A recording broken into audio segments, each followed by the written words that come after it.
Take your best shot.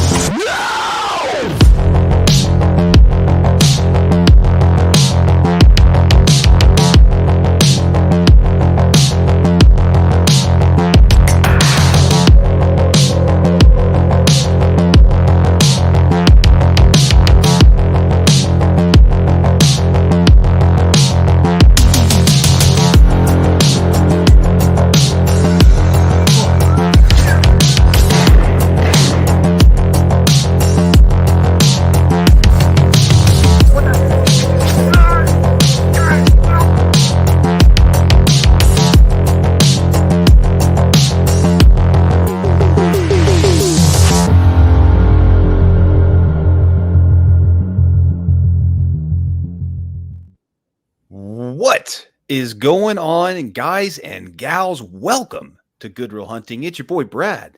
The BrettMan is right over there. Happy summer, everybody. We are here for the annual summer / tournament today. We're going to be giving you 32 of the best Stephen King movies we're going to be finding the winner. You guys are going to help us along the way. It's going to be a great time. We're really excited about it. Some doozies here, Birdie. We've watched a lot of movies. We've even done a lot of reviews this time of some of these movies. It's been a great build-up, and I'm excited to see it all play out tonight. Man, I am so freaking excited. Of course, I took a beating from some of the people on these first-time watches. Like, Brett, what the hell are you doing? Like, creep show? Are you kidding me? I feel like that was like the one that really broke the camel's back on my first-time watches. But man, I'm excited. I got, I would say, all but one of these movies, so I'm very excited to. But the one we're talking about is like movie number 32. So, it has no chance in hell, chance in hell of winning. But everything else is going to have a great conversation. We are waiting on one more amigo. Before we get to that one amigo, I want to say hello to the chat. And then Brad, I'm going to have you do Patreon and YouTube membership stuff because I am underdressed and I need to dress for the occasion. I forgot I can't be dressed for that occasion, but I want to say hello. Putting your assless chaps on again? No, that is for OnlyFans. But Lamantra, what's going on, Lamantra? How are you doing, buddy? Lamantra, we're going to be interviewing him for our pre-recorded Real Talk episode because he is episode number 4 that will be coming out on Twisters Week. And there's a particular reason for that is because Lamantra got to work on the set of Twisters, and we're going to ask him all kinds of questions to get his thoughts behind the scenes of working on Twister. So that's going to be a fun episode. Can't wait, man. I'm excited to meet like Lamantra too and do the episode, get him on. That's going to be a lot of fun, man. He's been around for a while, so it's going to be great. He's been a day oneer, so that's awesome. Chester, what's going on there? Chester, how are you doing? We got a Taunus in the house. We got Goodreal. Fuck those assholes. Rosie, my dear, how are you doing? Where are your roses? There they are. They're all your roses. Every single one of them belongs to you, my dear. I can't wait to do the Elite Bracket. Like, I know we did it. Like, we did an Elite Bracket, but an official one, like Halloween only bracket, one of these. That's going to be epic. Oh, that's my gosh. You and your bracket. Zodiac Z, what's going on there? Z, how are you doing? Who else we got in here? We got Miss Erica Lauren. How are you doing? Hopefully all is well. Oh, excuse me, the carbonation already. Raymond, what's going on there, Raymond? How are you doing, buddy? We got Brother Fluff talking about gosh almighty, cavities? Like, what's going on, man? Like, you guys stay away from those sweets, man. Yeah, I mean, you know what? I went to the dentist today, and I feel like for some reason we talk about the dentist more often than we should on this channel. It comes up almost every week, one way or another. It sucks. Destiny went a couple times in a row. I know Brett went once or twice, and I went today. I go in 2 months. Everybody's getting everybody's getting their teeth clean. Sound like Leonardo DiCaprio. I know. I get that way with my D's, especially. Oh god, it's bad. But dude, I love getting the teeth. Well, no, I don't. But it's good to have. I'm excited. Everybody's getting their teeth cleaned up. It's great. Oh man, hey, healthy tea for a healthy smile. There we go. Thanos, what's going on there? Thanos, how are you doing? Hopefully, you and Gamora are patching up your all's father-daughter relationship. Hopefully, all of that goes well for you. Don't throw her off a cliff. Let's see here. Who we have here? We got Brooke. What's going on there, Brooke? Rich woman, Brooke. How are you doing? We got the wrench women here. We just got to find our third one here. There she is. Speaking of Destiny, Destiny, how are you doing? I know you're going to about to go see A Quiet Place day one here. I was thinking an hour. So thank you for stopping by and saying hello. And best of luck to Joseph Quinn. Hopefully he can pull it through. Hopefully. I haven't heard about it, but we all know his track record. Yeah, I don't know. Yeah, I don't know if he's going to make it, but again, we'll see. We'll see what happens. Again, but we're gonna hope. We're gonna hope for you, Desi. That's the thing. We'll hope for you. Holly Klein, what's going on there, Holly? How are you doing? We got Vanderhoff's here. What's going on there, Vanderhoff? We got Blu-ray Addict. What's going on? And Brad, I saw already. We haven't done one thing yet. We already had 30 people in the chat. That's freaking amazing. We did at one point. Yeah, so that's we'll bring it back here in a few. Yeah, that's fantastic. Yeah, I know. Sorry about that. I just get a little chatty sometimes. J-Man, what's going on there? J-Man, how are you doing? Hopefully all is going well with you. We got your Adrian. How you doing? I'm sorry. I didn't mean to interrupt this conversation. I'll see my way out of it. So Adrian, hopefully all is good. We got Denise. What's going on there, Denise? How are you doing? Hello. In here. I know. I think. Oh, there they are. We got Gene. What's going on there, Gene? How are you doing? We got Ashton's here. What's going on there, Ashton? We got Jamie is in the house. What's going on there, Jamie? Which Jamie? I watched the Twin Peaks movie, so very damn good. So I was really happy with that movie. Answered a lot of questions about the series. And Gavin, what's going on there, Gavin? How are you doing, my friend? Hello. Let's see here. Denise has a birthday month next month. Ooh. Hell yeah. You can let us know when that birthday is, and we'll give you a special shout out. Big time birthday. That's gonna be great. Yeah, I love birthdays. And I also love Courtney Reed's in the chat. What's going on there, Courtney Reed? How are you doing? Hopefully all is going well. And it'll be a while before you get to say if someone's porch lights are off. So it's always good to take a break from that. But speaking of which, though, I got to say, I mean, this is the first time here, Birdie, since then. The Vols, man, they won the national championship the other day. Yeah, baseball, World Series. That was a good time, man. That was great. I love that, every second of it. Oh, I know. It's so great. And I bought another $90 worth of championship gear. So, my wallet's been taking a beating these past couple of months. So, but worth it. How often do you win a national championship? So you got to celebrate the occasion. Every, 30 years almost, it seems. Yeah, pretty much. Oh God. Cod, what's going on there? Cod, how are you doing, my friend? What else do we got here? Let's see here. Please keep my husband Lynn in your prayers. He's in the hospital trying to recover from colon surgery. God, sorry. I got to quit drinking before these streams. But Lauren, I am so sorry to hear that. We will be thinking about your husband throughout this time. And I know he's absolutely going to pull through. Absolutely. And a speedy recovery to him. We'll be thinking about him for sure here. Yeah. And then breaking news, Des loves rum. Yeah, we all do. Brett, nobody, hey, but Birdie does. But Destiny. Do you do it like Brett does with a coconut, straight up with a straw, dude? White rum at that, just right out that damn thing. I don't think you do. I don't think you do that. Guess what? I still got some rum in there. If you want me to make a little beverage, scratch that. A coconut with a damn flower on it. I definitely know you're not going that far with it. This is crazy. And she has her appointments on the 8th. Birdie, you should be making a beverage. It's Summer Slash. I gotta do other things too, but let's see here. And she's losing her mind right now with Joseph Quinn being on screen. So again, we know you're excited. We're hoping for you. Let's see here. Davey's here. What's going on there, Davey? How are you doing? I was on Davey late night with the Davey last night, along with Dice Rolling, and I had a blast hanging out with them. So if you want, after this stream, you want to watch the replay of late night with the Davey, I highly suggest you do that. Yeah, dude, always a good time with the Davey, man. Good times. Mm-hmm. Yeah, good times and roll. he'll be coming on for Dream Warriors too. So Can't wait for that. Dude, Nightmare on Elm Street right around the corner too. Times are good right now. I'm excited. I'm pumped up for this watch party series, Birdie, next month. oh, I know. I can't not wait for that. And let's see here. Real quickly, mainly again, we're waiting on our buddy to get here, and we'll get started because we don't want to. Here, let me hide that comment. And so there is our guest lineup. So if you're a fan of particular one of these people, or if you're a fan of all of them, you know exactly what movie night they're going to hop on. And then, yeah, just support them and you support us if you want to, or you could say fuck off. Yeah. I mean, you just know it's going to be a good time, though. I can't wait to watch Freddy's Dead with everybody. Like, that's the one I'm most excited about, you know? Mhm. Yeah, absolutely. And yeah, and Des doesn't do coconuts. So, well, son of a bitch. So I got to put the coconut away.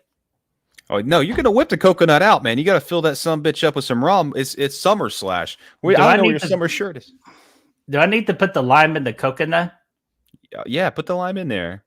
Put the lime in the coconut and drink it all up. Put the lime in the coconut. But let me get the super chat.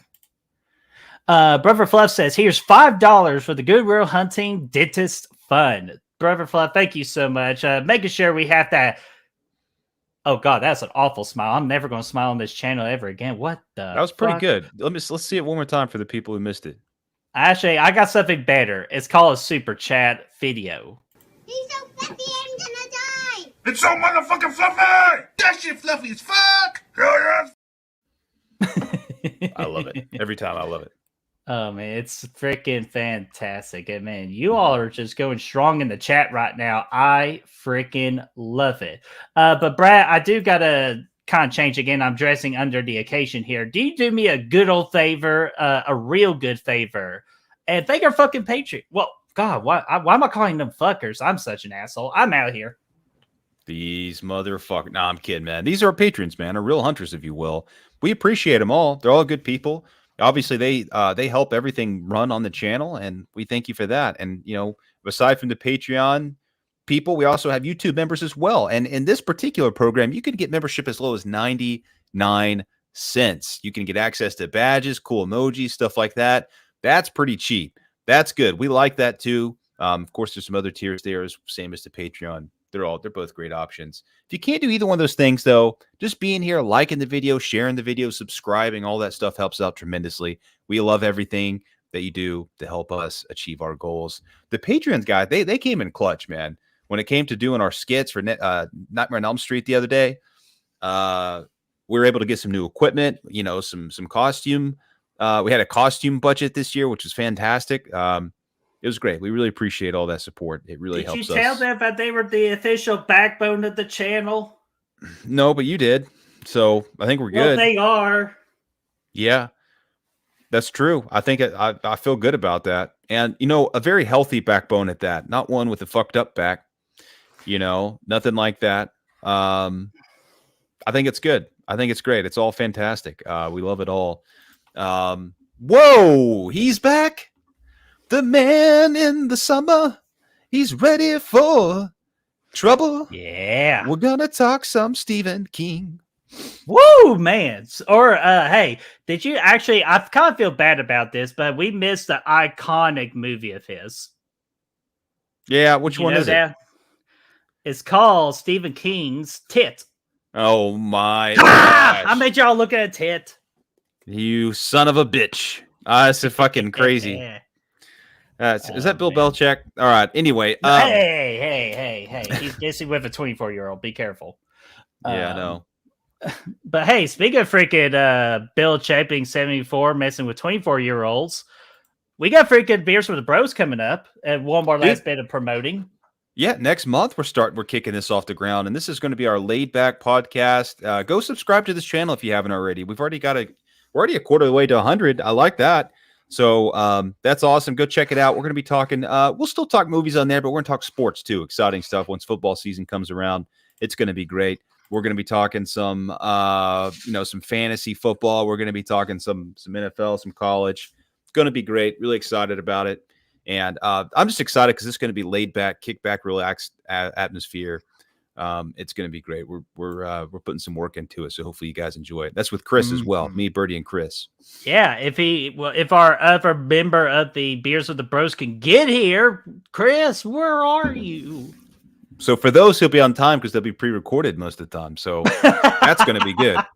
He'll always be there. He is going to love that. And Desi gave us a compliment about our segue skills right there. We are the master of segues. Yeah, I mean, I used to work at a mall doing security, so I got really good at driving them around. What's that have to do with segues? I was driving a Segway around the mall. I didn't even need the ramps. I could take them right up the stairs. Oh my gosh. Let's just say hi to Fauci, you crazy bastard, you. What's going on there, man? Silver Bullet better with the whole enchilada. So yeah, he's a big fan of Silver Bullet. Hey, you know what? I got an idea. Let's show him the bracket. That's what I was about to say, dude. Let's look at the bracket, man. I love it. Baby, I love it. Yeah, so here's what we're about to go into, and we could probably go ahead and start cracking into a couple of these before Chris gets in here in a minute. We'll give him another minute, but some of these first round matchups are going to be easy. I think we all agree on that. Mm-hmm. And what we can do too is if we're not unanimous on it, then when we'll he save comes it in, for Chris. Yeah, he could W the tiebreaker when he comes in. Yeah, but dude, go ahead. Sorry, I'm stoked because I saw a lot of movies for the first time. I didn't get to as many as I wanted to this past month, but I definitely got through and I saw a lot of movies for the first time. I rewatched some things, got new appreciation for a couple things. It was a great experience, man. I know we did the Gerald's Game review specifically. Loved the shit out of that movie this time around. I mean, I don't know what it was. Night and day difference between the first time. I think it's a Final Four favorite, in my opinion. It could be. It could be, man. Watched Misery not too long ago. I had that Pet Cemetery kick not that long ago too. It's gonna be a good time. Excited about this, dude. I say I agree with you. When Chris gets here, he can help us break some of the obvious ones or the difficult ones. So I say, Dulu. Oh, look at that beautiful bracket right there. Yeah, that was a transition. I love it. Yeah, Messer. Okay, so let's see here. Let's see. So, like always, after we do the first 2 rounds, I'm gonna have to escape. Yeah, I have to do it like this way so I can do some editing here. So, Brett, explain the rules. Yeah, so we'll go through after we do the first 2 rounds. We're going to turn it over to the chat, the polls. You guys here in the chat are going to determine the winner of this thing. You're going to do the Elite Eight, the Final Four, and the championship. Going to be great. Excited about it, and this should be a little quicker than our other ones because it's half the entries, if you will. Yeah, so, the 64 that we normally do. Yeah, it's going to be good. So yeah, fuck it. I'm ready. I think we all know the first one, Bertie. I'll go first. I don't care. Shawshank and Dark Tower is the first matchup. That's the number 1 seed versus the last seed. The number one. Yeah, the top of the top. And we all knew Shawshank was going to win this one. Matthew McConaughey, Idris Elba can't save that Dark Tower movie. That needs to be a series more so, and they could do a really good job with it, but this wasn't it. Shawshank all the way. Yeah, the Dark Tower was out. I apologize to everyone. It was the one that I was not able to get to. But from what I've been hearing, yeah, it's okay to skip this one because it did not work. I believe, Brad, that Mike Flanagan is going to bring justice to the Dark Tower series on Amazon here in the future. But until that day comes, I'm picking Shawshank Redemption. Yeah, and here's the thing, man. Shawshank was like, for the longest time, it was the number 1 overall movie on IMDb. It might still be, I don't know. But of all time. So it's one of those that just it's a very impactful movie. A lot of people love it. And Frank Darabont, man, between this, Green Mile, and The Mist, we'll be talking about him a lot tonight. Hell, oh, dude, most definitely we will. And from what all the brackets I've been that was entered into our prize, I think half of them said that Shawshank was going to win. Yeah, hell yeah. I mean, that's a good bet, and we'll see what happens here in a bit. Yeah, but it's going to be out of our hands here in a little bit, so we might as well get our hands dirty, Brad, with this next matchup between 1408 versus the It TV miniseries. See, now this was a tough one, Bertie. Mm-hmm. Do you want me to go first? Yeah, you go first this Oh, time. or I'd go second. But yeah, dude, this one's tough because, of course, Tim Curry as the original Pennywise, freaking iconic as all get out. However, though, Tim Curry was the main one that carried everything in that. But 1408, we got freaking the most criminally underrated actor of John Cusack, along with freaking Samuel L. Jackson, freaking just dominating this movie. Creepy mood and atmosphere, freaking an evil room doing evil things. Brad, I'm gonna be honest with you, man. I think this might upset the chat a little bit, but I gotta go with 1408 on this one. Well, 1408's getting some love in the chat. But yeah, Nice. and that was a movie too that I rewatched. I saw it back, not long after it came out, like what 2008. Like it's been a while. 2012. Like I can't remember. 2007. Exactly. 7, yeah, one of those. And I was like, oh, it's fine. I watched it again. I did. I thought it was fantastic. I thought that it was a great story. It gets really dark. This 1408 room is like I said in the review, dude, it like makes you live the worst hour you could possibly imagine. And then when you're done with it, it's like, hey, let's do it again. Let's repeat that. Let's run it back. And you're like, nah, man, I think I'm going to check out of this motherfucker. But it was great. Fantastic flick. But I can't go against it, 1990, man. That was the scariest experience for me growing up between that and Candyman. I had nightmares about Pennywise. I still think about that motherfucker. And I like Tim Curry more than I like the new It. Not necessarily against Bill Skarsgård. His performance was great, but the way he was presented with the CGI and stuff. Give me that classic Tim Curry look, fucking the red nose and all the crazy red hair and all that stuff. I love that son of a bitch. Fantastic. Does that Pennywise go to the freaking to the salon 2 to 3 times a month? Well, that's why his hair looks so good. He knows that's the guy. Yeah, he knows a guy that gets his hair done. And, he God. does, like, I just thought, the way he's standing under the umbrella smoking a cigarette in the rain and then behind the scenes shot just sells it for me. I love it, dude. I think that's such a classic, scary ass movie. We'll save it for Chris. He can pick which one he likes when he gets in here. Excellent. I cannot. That'll be interesting to see what Chris goes with there. But for our next matchup, we got freaking Dr. Sleep versus Cujo. What do you think about that one? That's an easy decision, dude. I like Cujo. And I've been reading a lot of Stephen King books of late.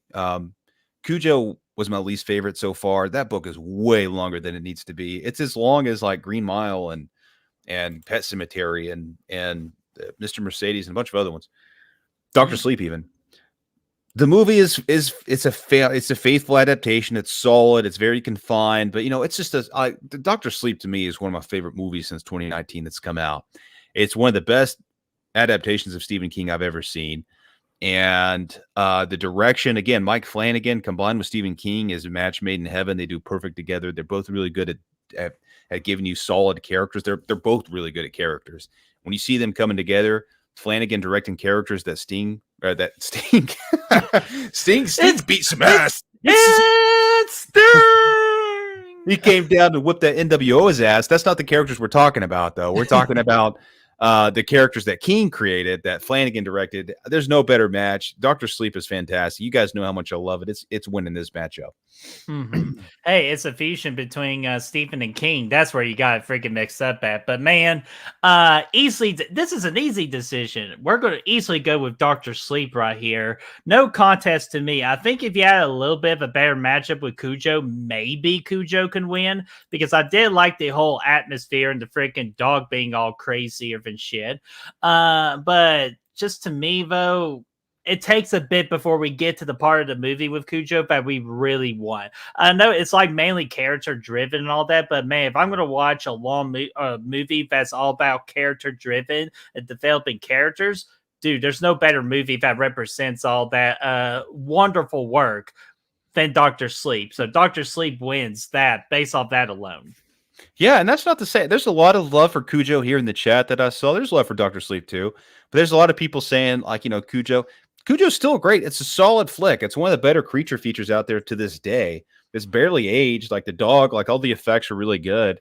I mean, the quality of the footage isn't that great. But as far as like the effects and all that, still very solid. Great flick. I mean, Dr. Sleep is just one of my faves. 5 out of 5.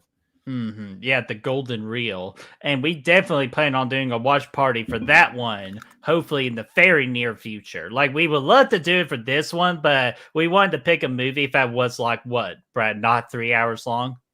Yeah, and we'll do it. We'll still do it one of these days for sure. I mean, Yeah, we love the even with movie. our idea. Like, we had an Yeah. idea that we were going to have like a long hour marathon of like a watch party. Yeah, So which that could be an hour would be. But yeah, either way, that's yeah, brother Fluff.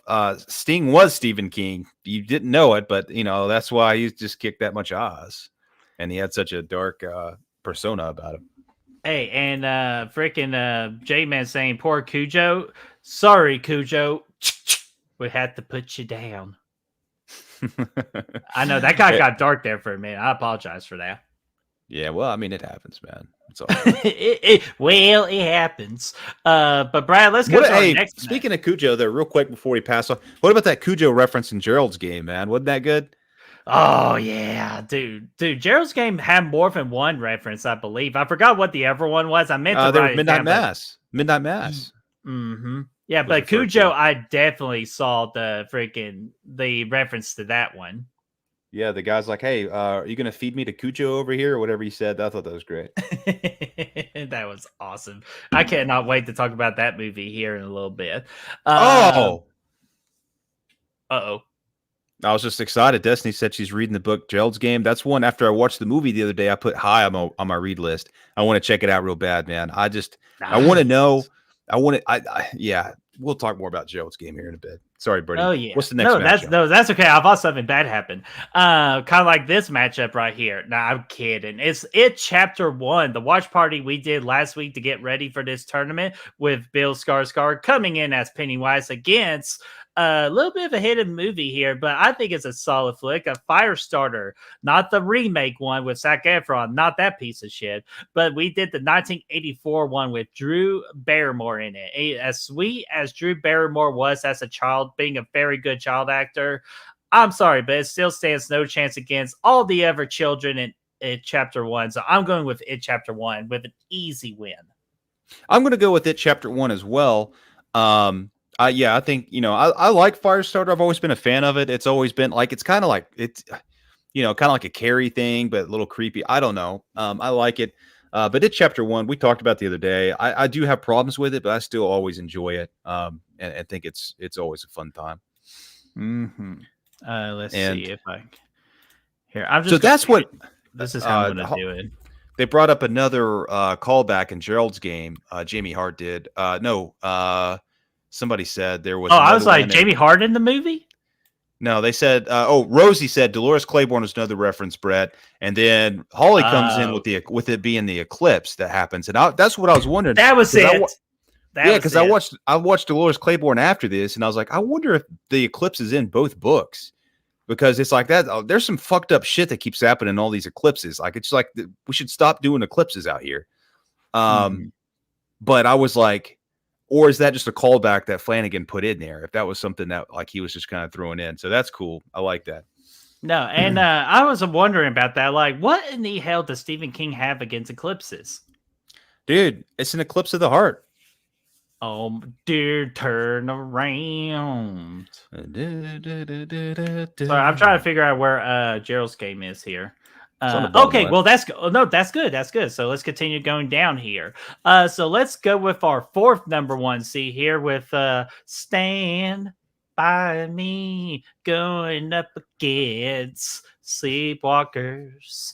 It stands no chance. Stand by me.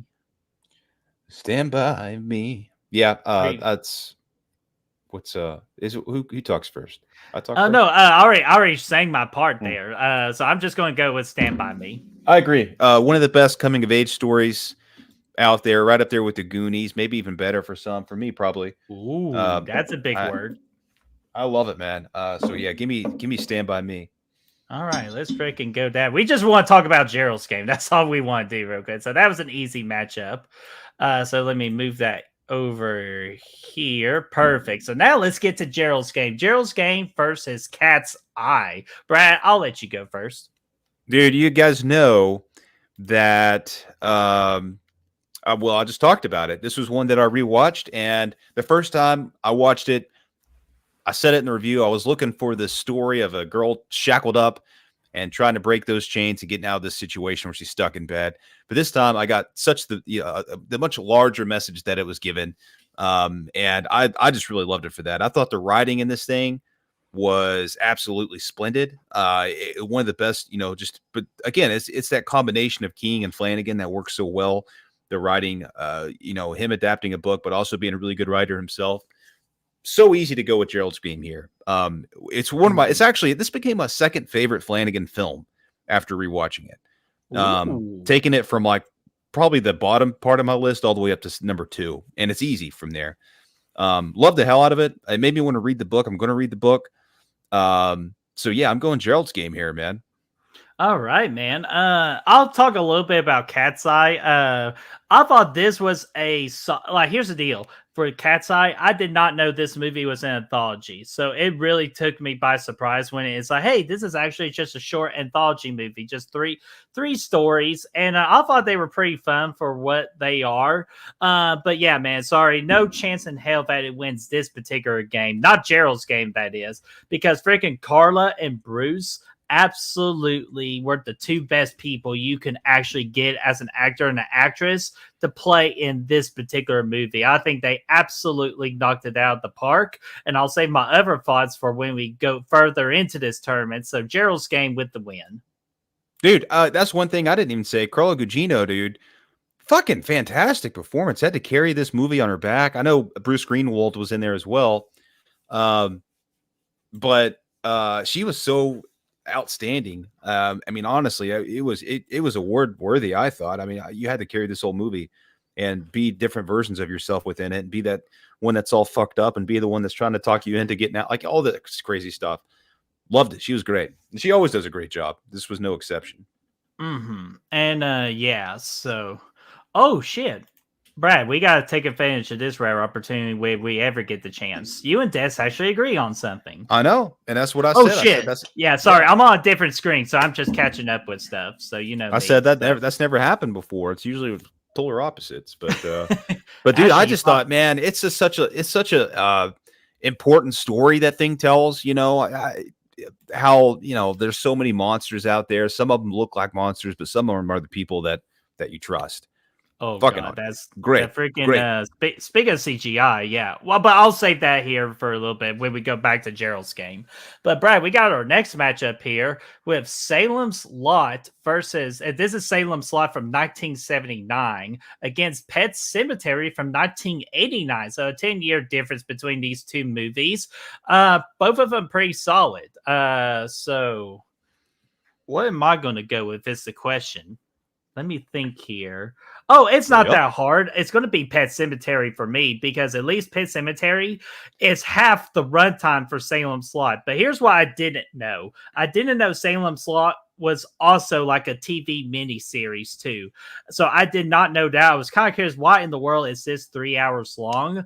But so I understand it. It's a little TV miniseries. I understand why people really enjoyed this movie. It has good cinematography at times, and with how they do the vampire lore and the main vampire in this movie, super iconic. I agree with all of that, but it just takes forever to get to all the stuff that makes Salem's Lot very enjoyable. But so for me, I gotta go with our first upset tonight, Brad. I gotta go with some Pet Cemetery from 1989 because why the hell not? See, to me, that's not even an upset. To me, that's a clear-cut answer, and that's my answer as well. Salem's Lot, I like the atmosphere in there, and I like the setting a lot. Mixing that with vampires is really cool, but way too long. Again, I know it's a miniseries, but it's not something that I want to watch all that often. It's, Pet Cemetery, though, has always been one of my favorite Stephen King stories. The book is one of my favorites that I've ever read. Fucking devastating to read, but it's also just so well done, so well written, and such a sense of dread. The movie even has a good sense of dread about it. Eerie, atmospheric. What's not to love, dude? I mean, it's a great movie. Yeah, like that was a very fun episode we did on Slash It Out too, with the return of Slash It Out. That because we're trying to do more Slash It Outs, because we made a promise to do that. And dude, that was a great first suggestion you did with that Slash It Out episode. It's a lot of fun, right? I love the remake versus the original Slash It Outs. Those are always fun. And yeah, I just, I thought, the 89 movie is a bit like dated now when you go back and look at it. Parts of it are cheesy. Like, it is what it is. But overall, it's still like the Judd character, he's even better in the book, but he's great in this movie. Yep. Fantastic.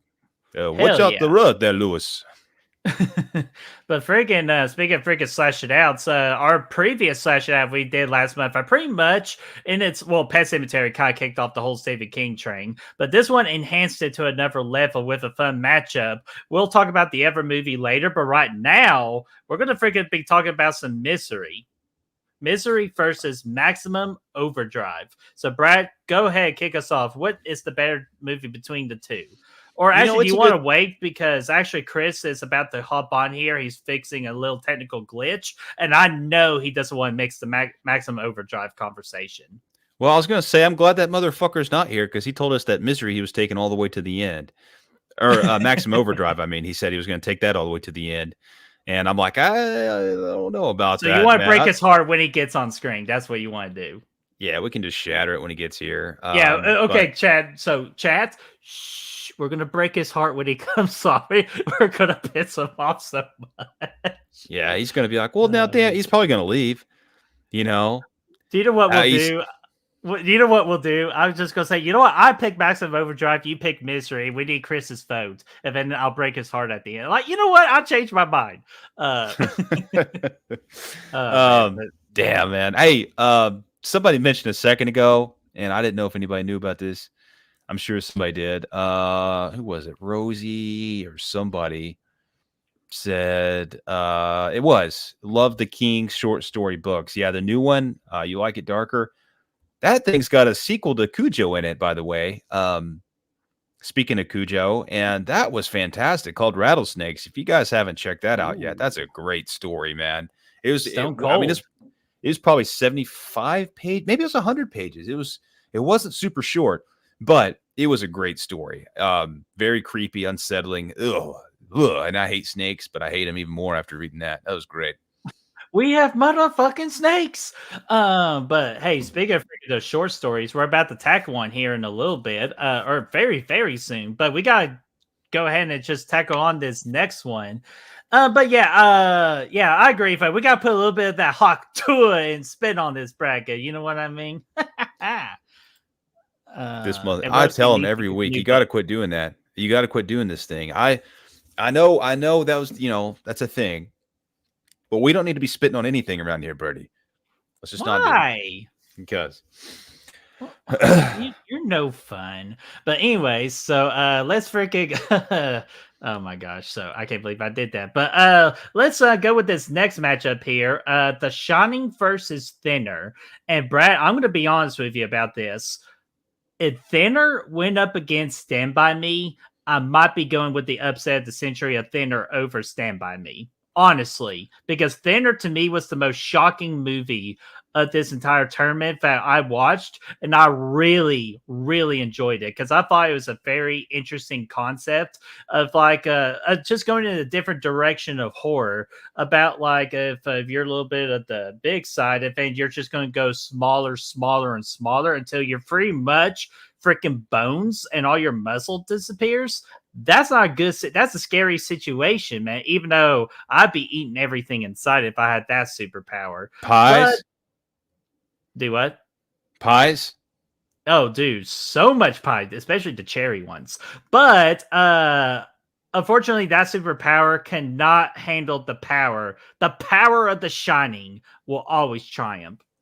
Yeah, you guys know I'm going to pick the Shining here. I'm not going to drag that out, but I will say that I love Thinner. I've always really liked that story too. It's really creepy and unsettling. In the movie, I haven't seen the movie in a long time, but I remember I used to watch it a lot because as a kid, I thought it was pretty unsettling. I thought it was, just one of those just eerie, like campfire stories almost, but it just fucking, it just works out that way. And I don't know. I feel like I did listen to this audiobook with my dad once, like in a car in a road trip, and I kind of remember it a little bit. But I remember, just don't get cursed. Not the best way to lose weight. I don't think there's better, more healthier options out there. I think I just feel like that you could probably do it another way and not worry about it. But always a good story. I love the ending of it too. It's got a dark and twisted ending. I love that. That's one of the things that I like about it a lot. And Brother Flood, $5 super chat saying, "I'm suing King. I think dinner is about me." Wait, you were getting some roadhead and you ran over somebody? That's what. Damn. Hot damn! What the fuck are you doing? That's what happened in the movie. Plus, that's what that came out after you came. You were talking about it, with Christine, and I figured I would you never know.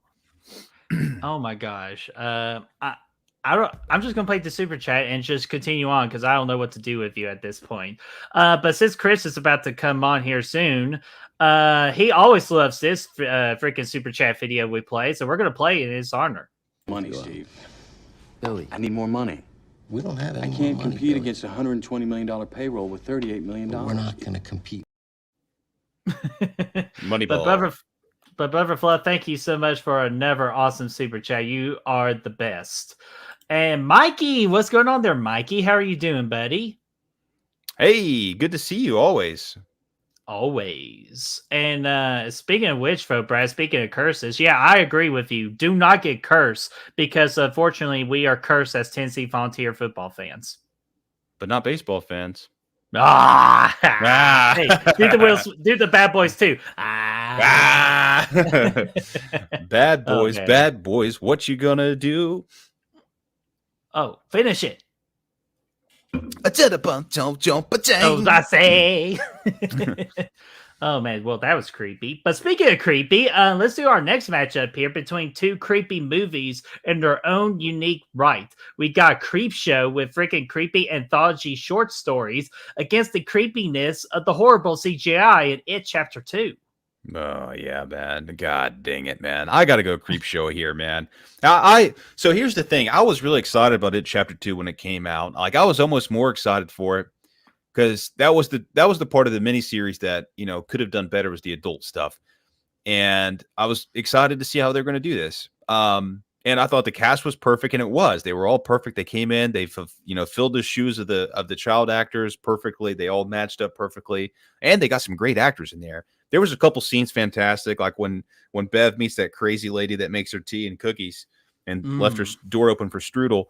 But I thought that there was, it got ruined with some CGI, and there was a couple other things that got ruined. And the runtime was almost 3 hours because they kept doing all these flashbacks to scenes that we already saw in It Chapter 1, but added up on them that were scenes that we should have seen in Chapter 1. It's like, okay, we just saw these kids playing at the arcade in Chapter 1. Now you're going to say there was actually more Pennywise shit after that we didn't explore in Chapter 1. That doesn't even make sense. Why would we do that? Mm-hmm. The only thing I did think it was cool that they added that part about their little underground, little hideout station underground, because that was a big part of the book. So that was kind of cool. Mm-hmm. But they need to be in the first movie. It did. It needed to be in the first movie. They needed to focus on the adults. You got James McAvoy in there. Did I say McAvoy? Malcavoy? Whatever. He's in there. He's having hey, you're thinking about that Roy McIlroy in golf, man. So you know who choked at the U.S. Open. Yeah, he's gonna jackass. But there was, I just thought that it was, Creep Show though to me is one of my favorite anthologies. So let's go with that. All right, man. And I agree with Holly. The anti-aging was horrible. I agree. 100, yeah, hundo. Yeah, But it was distracting. the nice thing I can say about It Chapter 2 was that the adult casting was 110% spot on. Like every time they released like a new cast member, if I was going to play the adult version of the child, we all went like, yes. Like we were greeting like flies, or I'm not sure what Flies has to do with agreeing, but I did agree with the casting. However, though, like you, Brad, the movie is just way too long, and the CGI is really damn distracting, especially the ending where it's just a CGI shit fest, and that's Oh. kind of like what threw me off with the entirety of the thing. So I'm gonna go with Creepshow, and then in the next round, I will break everybody's hearts about my thoughts about Creepshow because actually, you know what? I'll break your all's hearts right now because I think someone said it earlier. I'm trying to find it. There it is. Death said Creepshow is overrated. I hate to say this. I'm kind of on that side of it as well. Plus, I always hear that Creepshow 2 is better than 1. So I need to check out Creepshow 2. Well, Destiny obviously can't read good though, so it's okay. Fuck. I You do put not control Creepshow- his actions. Well, it says it chapter 2, and she said that she would take Creepshow over it chapter 1, and 1 and 2 aren't spelled the same. So, Hey, you know what? It's all about the excitement. But we're moving on with the Creepshow here. yeah, I think so. I think that's a good pick. Yeah, the way now. they were saying mean things about Pennywise at the end until he turned into like a baby, like a flappy little. And his head was still there, but his like arms like tiny, and he was flapping around and like deflated like a balloon. That shit was stupid. Man, I was like, I was like, where's the fucking spider? That's all I wanted to know. Yeah, Where's the spider. Honestly, the spider? yeah, they could. I know people shit on the spider in the first one, but they could have done it better if they did it right in the second one. Yeah, I agree. But dude, this one, I didn't realize how hard of a matchup this was until I actually looked at it here. We got The Mist versus Secret Window. And holy crap, this one is probably a little tougher. I know what I'm going to go with, but both of these movies were a first time watch for me, and I really enjoyed both of them. But there's one I really enjoyed more, and it's probably my favorite first time watch on this group of tournament right here. And that's got to go with The Mist, dude, because, dude, that whole mood and atmosphere they created, and plus, like, having a horror movie in a freaking store is doesn't happen a whole lot, but when it does, it's a lot of fun. Even though this movie, you do not have fun because you feel so bad for everybody that is involved. And plus, this one bitch in this movie, I'm not like one of like saying I'm glad that bitch is dead. But in this particular movie, I stood up and applauded when her death finally happened. So I was freaking excited about that. But for this particular matchup, The Mist does win. But I highly suggest people to watch Secret Window because Johnny Depp was really damn good in it. Check the tape. You didn't just stand up and applaud. You ripped your shirt off. And you just got pumped. You got the nips out. Yeah, I think that The Mist wins this one as well. This was another one that I had rewatched. And again, another one that I liked more on second time. And I thought it was really good. I liked the, how fast it moves. It's the shortest first act in the history of movies, I think. Like it's 5 minutes, and then it gets right into the rest of the main part of it. It's atmospheric. There's some scary stuff in it, some great character moments, some good acting across the board. The CGI is a little dicey, but overall I thought it was really effective. So I love The Mist. Give it to me. Oh yeah. Pocket sand. I'm not sure what that has to do with The Mist, but all is well. But let's go ahead and go with this easy matchup here. Dude, to me, I think this might be the second easiest decision of the entire night. We got Carrie from 1976 against Pet Sematary, the remake from 2019. Brad, go ahead. Give me Carrie. Love this story. This was one that I rewatched back in October last year for Halloween Horror Month, and dude, I love the shit out of that story. This was perfectly done in 1976, and yeah, it's outstanding. Pet Sematary 2019, I really don't like it. I think it's bad. I don't think it's a good remake. I think they failed to capture the essence of the book. But 76 Carrie, very solid. Love the hell out of it. Yo, Brad, let me talk to you like John LaFolta here. Carrie 1976 is a wonderful decision because Pet Sematary, the remake, is not as good as everybody seems for it to be. But I'm just going to go with Carrie 1976. Like, come on. What in the monkey blue hell was that all about? You don't like my John Travolta impression? Is that what that was supposed to be? You sounded like you're tried. freaking selling newspapers in New York City somewhere. I did my best. Maybe some damn pirated Blu-rays. Hey, I met one of those guys before. They're very nice people, so I take offense to that. Well, I didn't say you weren't nice. I'm just telling you that's what you sounded like. Well, I'm just saying that, like, I think, like, if they're freaking scalpers and all that, like, they're very nice people. I even gave him one guy $50 one time. Did he give you a ticket? He gave me to a Blu-ray of Asian Girls Gone Wild. Oh, that was now, I knew it. I knew that was you, man. We finally let the truth out. Okay. No, All it's not the truth. That's a inside joke there. Which, Brad, you better name our NCAA league that. Just letting you know. Absolutely. You got to throw it back. But all right, so let's go to this last region here. I promise you guys, Chris is coming.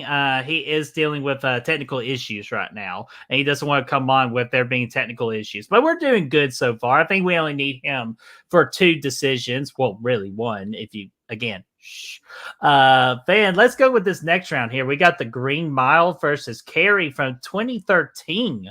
I'll go ahead and let you know, Carrie 2013, not the worst remake in the world, but it's not the best remake in the world. So it's just meh at best. Like, it did some good things, but it did a lot of bad things as well. But the Green Mile, just like the first third of this movie, is better than the remake of Carrie 13. And I'll just leave it at that, because I'm sure we'll talk more Green Room. Not Green Room. Hey, good movie, though. The Green Mile. So I'll go with the Green Mile. Well, Green Mile's going to win this round, but I will say that I rewatched the Carrie remake again. This is one of the few things that, like, I don't know if I really needed to, because obviously it never had a chance against Green Mile, and there's some other things that I could have watched again. But I was like, I haven't seen it since it came out. Let's watch it. I actually liked it. I thought it was good. And now, is it as good as the original? No, I'm always going to pick the original over it. For the most part, but I thought it brought a modern approach to the story. The cyberbullying became a thing here with the video being shared and stuff, and I think that's important. And I think I thought it was casted pretty well. I thought Carrie might have been a little too pretty in this movie, based on how she was in the novel, but still it worked. It was good. She did a great job from a performance standpoint. She was good. And I actually like Judy Greer in this movie a lot too. So it was, and the mom too was fantastic. Julianne Moore, right? Is that her name? Yeah, Julianne Moore. She was great too. I dug it. But Green Mile, obviously fantastic. One of my favorite movies too. Amazing performances in this thing, man. Michael Duncan here, man. It's a tearjerker, man. Love it. Oh, dude. And plus, we can't put the Green Mile into the dark yet. Yeah, no, absolutely not. God, we freaking love that movie, dude. Love that movie, man. It's so good. Yeah, like, I love it. What was it? Did I watch it for the first time for the 90s tournament? I think so. Yeah. Yeah. It wasn't long ago.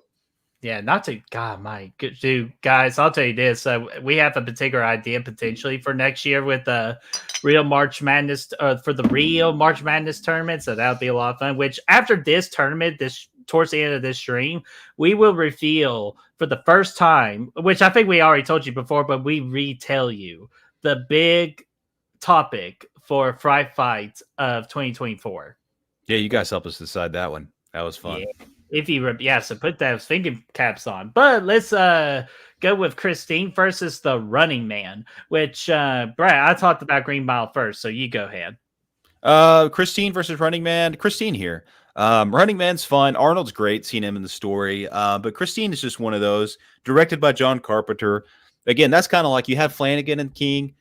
Having Carpenter and King as a whole, it's to me, it's not quite as good, but I still think it's quite the fucking combo. It's great because you get the creepy elements that King brings in the stories naturally, but it's directed by somebody who knows creepy and can take a cheesy, could be a cheesy movie, but does a really good job with bringing it to life without making it cheesy, and actually does make it creepy. So give me that.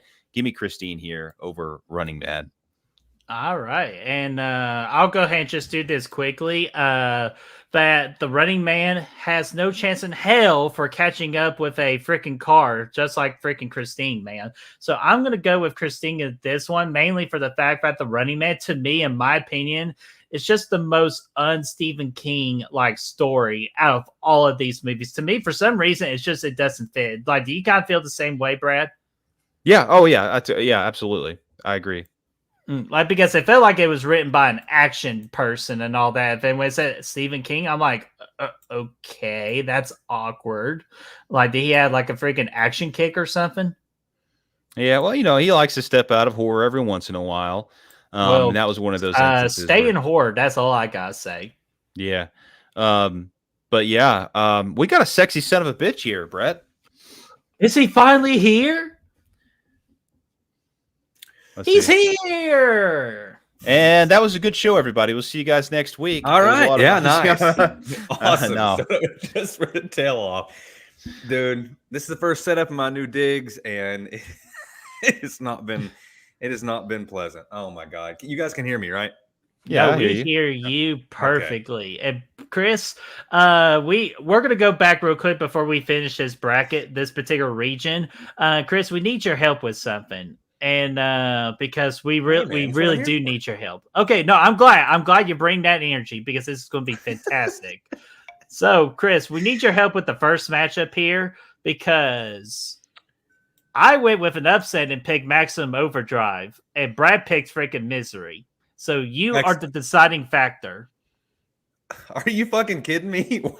Why would you even bring me into this conversation, dude? Maximum Overdrive all day. Well, you want to know why, Chris? Oh, because you both chose Misery. Because I'm just fucking with you. We went with I Misery. knew it. You fuck you both. Dude. Are you fucking kidding me? This is how you're now you look like a motherfucker that hates Kathy Bates. Hey, that's what happens dude, when I you're cannot late. believe this. That is the fucking pure cruelty right there. Yes, I had Maximum Overdrive winning the whole thing. I love that. I'm sorry. I know that's so mean, but I was telling the chat, guys in the chat, when Chris gets here, shh, like, because we were setting this up for you. The so we're chat, sorry. were you in on this too, you motherfuckers? That's pure cruelty. Oh my God. But Chris, if you want to explain to the chat why you love Maximum Overdrive so much. Oh, it's just too much fun, man. First of all, when I was a kid, my dad had a nonstop collection of AC/DC. Oh man, what were the tapes called? Tapes. I don't fucking. I thought they were called something else. I can't even remember. No, the tapes. They were just like the tape before CDs, man. There's the tapes, whatever. They and so we'd ride around listening to AC/DC all the time, and then. It's pretty much the whole soundtrack of that movie's AC/DC. I don't know. It's just tons of fun, man. I love the hell out of it. That part was cool when in the intro it said music by AC/DC in it. Cassette, yeah. Yeah, it was cool. I don't know why you guys are hating on it so much, man. Well, I don't hate on it. I thought we had a fucking pack going, Brad. I thought it was this year's Raising Arizona, dude. You fucking promised me.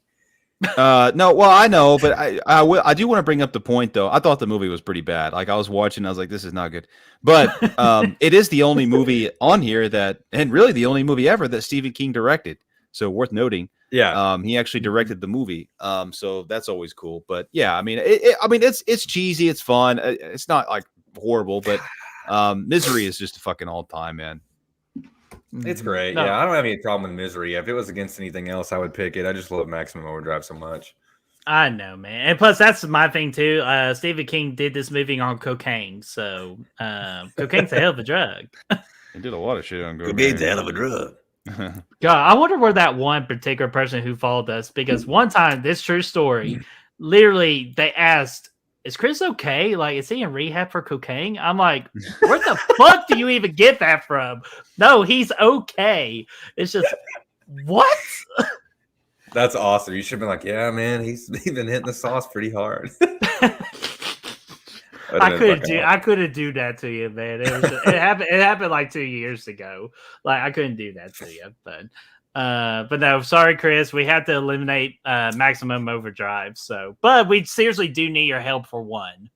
And that I'm not falling for it again. No. I swear to God, because I picked 1408 and Brett legitimately picked it from the 90 TV series. Why you gotta say I legitimately picked it like it's a bad pick? Like I think it's a good pick. I like it. Well, because me and the chat think you're wrong. So a lot of people said it. Now wait a minute. We're talking about Tim Curry here, right? Yes. Correcto. Yeah. Yeah, man, I have to go it over 1408. I'm sorry, Birdie, man. You know what? This is This what is you a get for revenge shitting on my plot, hopes isn't and it? dreams. Yeah, I was about to say this is a revenge plot. No, 1408 was enjoyable. I don't know. Brad, did you ever read the novel or the novella that it was based on? I haven't. No, that's one that I would be interested in, though. I really liked the movie this Yeah. time around. I enjoyed it quite a bit. I like all the sort of like the false endings and stuff, where it kind of keeps going and going. But Yeah, we've only yeah, it just 1990, begun. man, just fucking yeah, creeped the hell out of me as a kid, dude. So I'll stick with that. Dig it. There we go. So hate you guys. Is there anything you hey, want to add on any of these movies that were eliminated? Cujo, Dark Tower. What else we got? No, I think we had these conversations before. We kind of knew where all these were going. Yeah. I don't think there's anything that was really outside of Maximum Overdrive, which, to be fair, I really anticipated you guys would shit on anyways. So outside of that, I didn't have anything that was really heartbreaking out of round one, anyways. Okay, cool. Just making sure, since we had to kind of speed through that. The only thing on here that I thought was really dog shit was the Dark Tower. It's just not a good movie, dude. Yeah. I for what it's worth, though, I did enjoy Cat's Eye. Gerald's Game is better. I could go with it, but I did enjoy it. Hell yeah. What about these over here?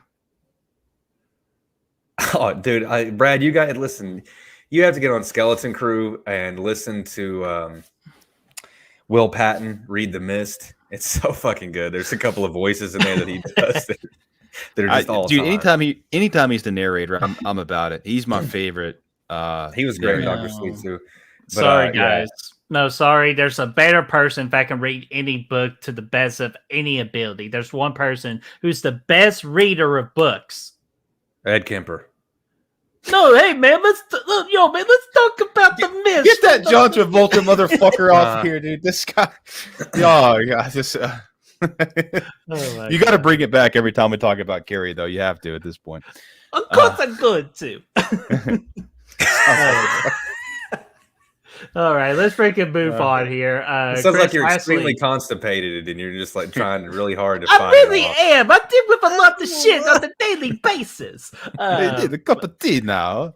Brett, I Okay. think we found me a new character. But anyways, Chris, any arguments with these ones before we finish out this first round? No, I was here long enough to listen to the last two, and I paid attention to the couple before that, so we're all good, man. Excellent. So let's freaking instead of the danger zone, I say let's go to the dead zone. So let's go with the 3 seed, the dead zone versus Silver Bullet. And Chris, we'll let you start off with this. All right, man. I'm going Silver Bullet with this one all day. When the kid gooses it, man, and the guy from Twin Peaks, I can't remember the actor's name, the priest. Oh my god! I know who you're talking about. I forget the. And I'm actor's watching name, Twin Peaks, so this is embarrassing for me. Jamie Jamie will know. He's so fucking good. But yeah, it's Silver Bullet for me all day, man. I love that movie. I mean, it is corny as all hell. I get it, but Silver Bullet for me. All right. I think for me, I got to go Dead Zone here.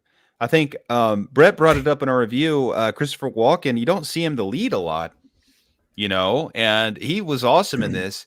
It was a different role for him too. He was a little bit more serious, a little bit more of a darker film. It's not a horror film per se. There's definitely scary elements to it. But I really enjoyed his character in this, and I liked it a lot. I was a little like disappointed with how the story was told in the movie. I thought it was a little bit disheveled, a little bit messy, a little choppy. But in general, I thought it paid off nicely in the end. I thought it was a good time. I liked it quite a bit. Mm-hmm. Yes. And Chris, there you go. Absolutely. Thank you, Jamie. Yeah, because she is a big Twin Peaks fan, so I knew she would knew instantly. So damn, it's up to me. It's up to you, buddy. Oh shit, this is a lot of responsibility here because I don't want Chris to get pissed off at me. So kind of part of me needs to pick with Silver Bullets. But I love that Dead Zone way too much. So I'm gonna go with Dead Zone because it's like I told Brad in that review. how often do you see a fully like mainly Christopher Walken movie? And to me, this is easily Christopher Walken's very best movie. And well, Silver Bullet's not as good as people make it to be. Okay, I'm going to stop doing that. So I'm not going to let people leave. Can you do John Travolta meeting Christopher Walken though? Yo, Christopher Walken, how you doing, my brother? Well, I'm doing pretty good. God, it's just anyways. So basically, it's John Travolta from Grease meeting John Travolta from Carrie. Sandy. But seriously, folks, like Silver Bullet, it's a lot of fun. But I'm sorry, the main problem with Silver Bullet is it a werewolf? Is it man, bear, pig? Is it a bear? Is it a dog? I don't know what the fuck that animal is, but for the Dead Zone, being able to read futures and all that is to me way more scarier than any man, bear, pig costume. I'm going with the Dead Zone. Hell yeah. Ridiculousness. It's a good movie, Chris. No, It it's is a not good bad. movie. It's not bad. Silver Bullet is extremely. It's way better though. What are you drinking out of there, Brad? Oh, you like this?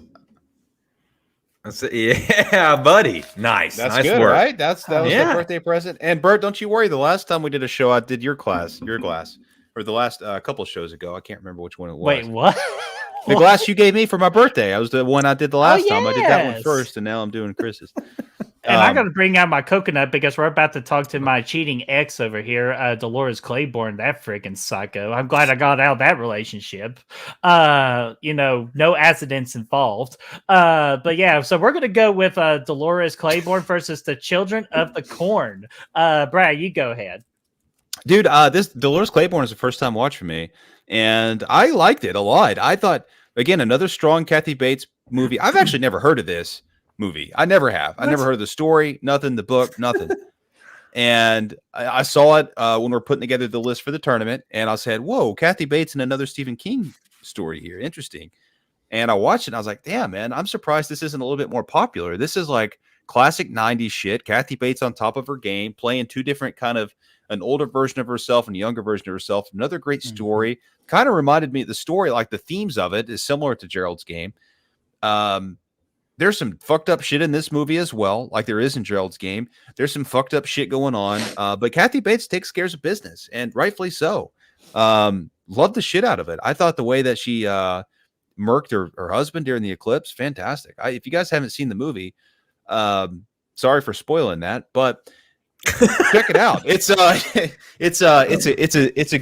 good one. Well, it's very technically, underrated. the rules on our channel, it could be spoiled because it came out in the early 90s. So it's okay. That's true. It's just like I went from saying the ending, and then my next sentence was, "If you haven't seen it," so I was like, "Well, I fucked shit. up." But it's not really a huge twist. Like I knew that going in because I was reading another book that mentioned it.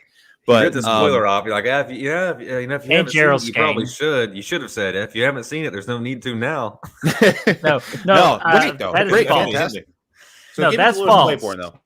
Yeah, no, that's false, Chris, because you still want to definitely check this out because Kathy Bates, absolutely wonderful. Oh yeah, she's in all this time. movie. She's great. Yeah, she's definitely one of the female goats, whatever you call female goats. So I'll do an honorary. Okay, that was awful. So, Children of the Cornfoe is absolutely atrocious. Like, it has Linda Hamilton in this movie, and she can't save this movie worth for shit. But that's not her fault. I blame like the bad directing and the direction this movie take of it. I will say the opening of Children of the Corn is iconic, but the rest of the movie is trash. Dolores Claiborne, I would go with her for any kind of freaky night. So Dolores Claiborne is what I'm going to go with. Would you hit it with your wood, Birdie? No. I would do it in that random tunnel in the hole. What? God damn it. Brad, add that to the list. Random tunnel in the hole. Random tunnel in the hole in the man. That's a shirt coming very soon that you guys can buy in the store. Random tunnel in the hole. Available at goodrealhunting.com/spread. Hey, Dolores could do a good spread. But anyways, Chris, what movie would you pick? Oh, it's Dolores, man. Yeah, same thing. Actually, Children of the Corn scared the hell out of me as a kid, to be honest. And then going back and watching it as an adult, and then for this thing, it's not good. But Dolores holds up. Kathy Bates all time. Yeah, I would agree with that. Ashton, I agree with think that it's boring too. as fuck. So Dolores, give it to me all day. I'll take Hey, her. she's a nice and lady, okay? She's been through a rough time. Like, I'll take hell, her through if any. she wants to in any invite way her involved. druggy daughter into the dance, like I'm okay with it too. So I love the story though. In general, though, I think more no, of the these story's stories need to be told. fantastic. Are Yeah, you doing the I think book right now, Brad? No, but I mean, I would. I think that more of these stories need to be told, and I love the fact, My like, Flanagan. oh, dude, if he did this movie, I'm telling you, man, it would have been fucking fantastic. But it was good on its own. I don't know who the director was. I wasn't familiar with him really, but it was a great story though. Hell yeah. And I want to say hello to freaking Ailey Cortez. Excuse me. God, this drink, I'm telling you, I'm not trying to destroy your all's ears with my burps. Eli Cortez, what's going on? Or, sorry, Ailey Cortez, what's going on? It's How are you Eli. doing? You had it right the second time. Well, I always have things right the second time. Son of a bitch. So, Eli Cortez, what's going on, man? I am so sorry for that. I promise you, I haven't had any liquor yet. You need And to get yes, on that, bud. Halfway through the tourney, and you cinematography haven't was had anything yet? gorgeous. Well, I was waiting on my best bud to get here so I could break his heart. Fuck you. All right, so we're on to the second round here. Brad, are we still going to do? Are we going to do our normal tradition, or are we going to switch it up here? Let's go. Let's do one more round, and then we'll turn it over to the people to do 2 Okay, rounds, so we're going to change it up a little bit since we're doing 32. And our rule is kind of we do the first 2 rounds with us, so y'all get to decide the Elite 8 all the way to the championships. So let's go back to this side of the bracket here. And let's go with Shawshank Redemption versus the It miniseries. So let's see here. It's supposed to be my turn. Yeah. So it's you. I will go ahead and easily say Shawshank Redemption definitely gets this round. Again, it's not like I don't hate the It miniseries. Like Pennywise, Tim Curry was great. It's just so it's like literally takes me a day to get through the entire thing, and I don't have that kind of time anymore. And plus, if I'm going to spend like 3+ hours on something, it's going to be Shawshank Redemption. Like, come on. Classic movie. It's just the film editing in this movie making it feel really like groomy, or like there's a better word for it, but like it's just like the camera quality kind of really feels poor when you're in this prison environment. Like it really sets you in the mood and atmosphere of this movie. So easily Shawshank Redemption, just for that fact alone. I couldn't even get to the great acting in this movie because I'm going to save it for later. Hey, Chris, you're next. But what did you think about that Shawshank mention and Dolores Claiborne? By the way, Quick shout out. yeah, I enjoyed it, I'm man. I'm going to send your Your ass little- to the Shawshank prison. All right, Chris, you go. All right, cool. Go ahead. I was going to ask you about Stupid Castle Rock, but never mind. Yeah, it's Shawshank, man. I was trying to think of a good quote from there, and I can't remember anything other than, "How could you be so obtuse? What'd you call me, motherfucker?" He gets so upset about being called obtuse. But nevertheless, yeah, it's Shawshank all day, man. I mean, it can't. I hate that. I really love Tim Curry, but yeah, Shawshank, man, give it to me. I got a I good think Shawshank quote for you. To this very day, I still don't know what a hollaback girl is. Nice. Yeah, I think That- I remember him saying That's from Family Guy. So I know. when they made fun of the movie. But anyways, Brad, what do you go with? I'll go Shawshank too, man. It's one of those movies that's just it's a special one, man. It really is. Hell yeah. So let me move that bad boy over there. And let me go ahead quickly say hello to Ryan. Ryan is here. How are you doing? Hopefully all is well. And hey, as a Kansas City Chief fan, love the profile picture. Yeah, hell yeah. Yeah. If And you you're a don't big like it in Swiftie the too. chat, You're a big Swifty yeah. too. Bert got Well, tickets for the next 6 shows. I don't know let's how he has the fucking money to do it. go. Front row, baby. Woo! No, I'm just kidding. I sold them. Anyways, especially after Travis Kelce's dancing on that last concert. That was but anyway, fantastic, dude. He looked like an Oompa Loompa guy out there. Like, remember when? You remember when Jared Goff was wearing the suit and doing the Oompa Loompa song? Like, that's what it reminded me of. Oh my god, he was just the biggest freaking goof. I love Jason Kelsey's dance fat I saw on TikTok today. I'm a stunt man. Anyways, let's go ahead and go with the next round before I embarrass myself even more. Let's go with Doctor Sleep versus It Chapter 1. Ooh, our first tough matchup of the night here. I went first with Shawshank, so Chris, it is up to you to kick us off. Nice. I'll tell you, man. This is a deep cut right here. Well, not really when I think about it. I say that in terms of I really enjoy both of these quite a bit, but one of these leaps out, and after reading the book earlier this year, I think it's no contest, man. Doctor Sleep for me all day. Brad, I love it, Chris. When are you going to tackle It, the book, though? I don't know, man. I looked at it a couple times on Audible, but what's the fucking read time? It's like 40 hours, 42 right? hours, yeah. 42 hours. Yeah, it's fucking wild. Yeah. I don't know. I'm not ready to commit to that just yet, dude. But I'm excited. I'll get around to it at some point. Yeah, it's great. But I like it. But Doctor Sleep for me is it's just special. It is. It's one again, like I said, it's one of my favorite movies since 2019. I love this story. I love The Shining. I'm really into that world. And I thought this was a great return back to that and a great expansion upon the mythology of The Shining itself and telling us more about how all that stuff works. Hugh McGregor coming in on this thing with a great performance as well. Mike Flanagan, give me Dr. Sleep. And it also did such a great job, maybe better job than anything else I've ever seen, the blending like the book also in with Stanley Kubrick's, because The Shining was such a departure from the novel. I think Dr. Sleep did such a great job of blending the book with the sort of framework, of the Shining movie, blended those two perfectly.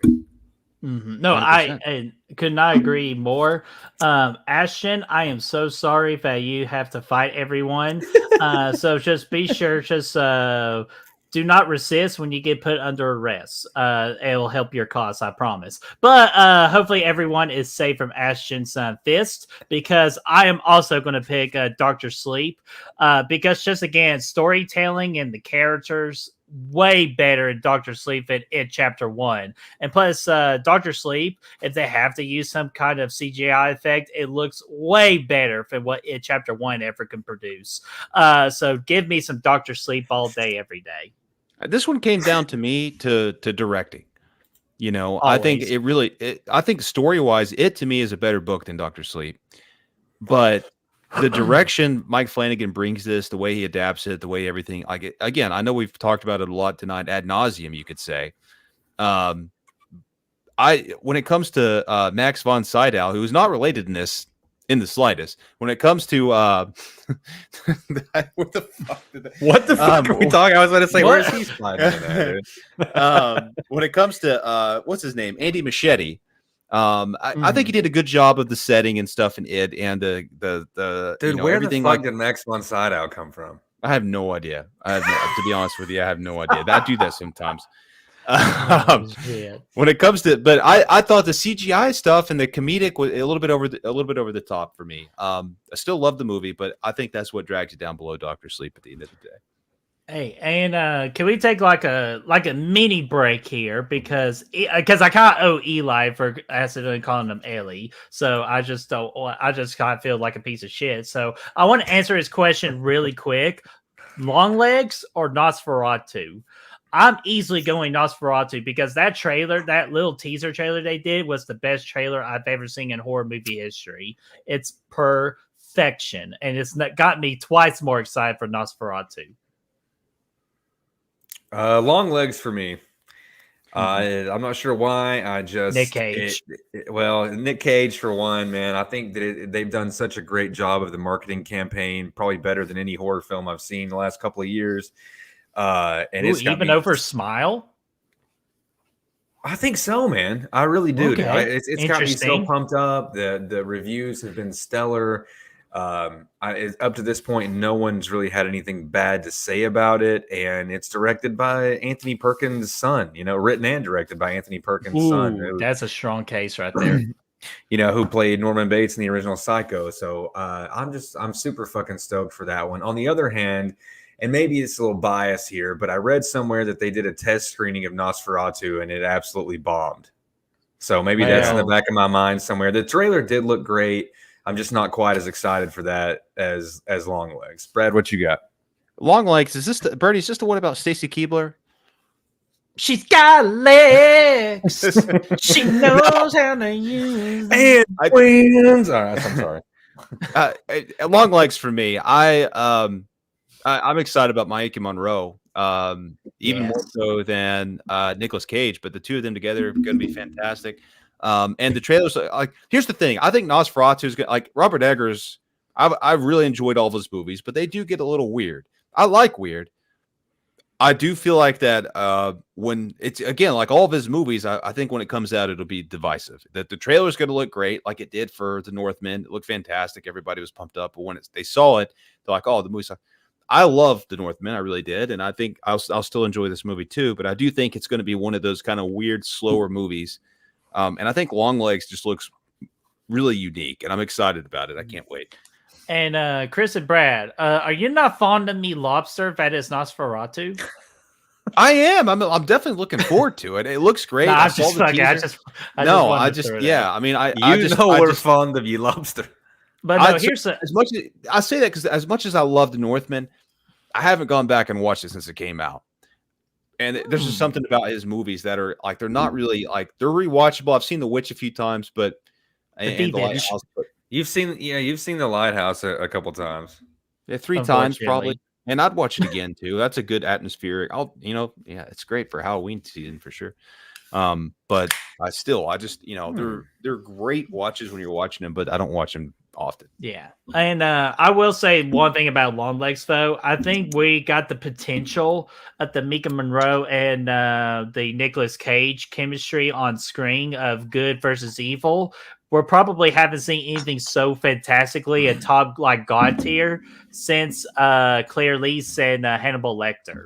Claire Lease. That's a huge compliment that I'm about to give. I hope it lives up to that. And speaking of which, Long Legs trailer remind me of Silence of the Lambs. So absolutely all around that same.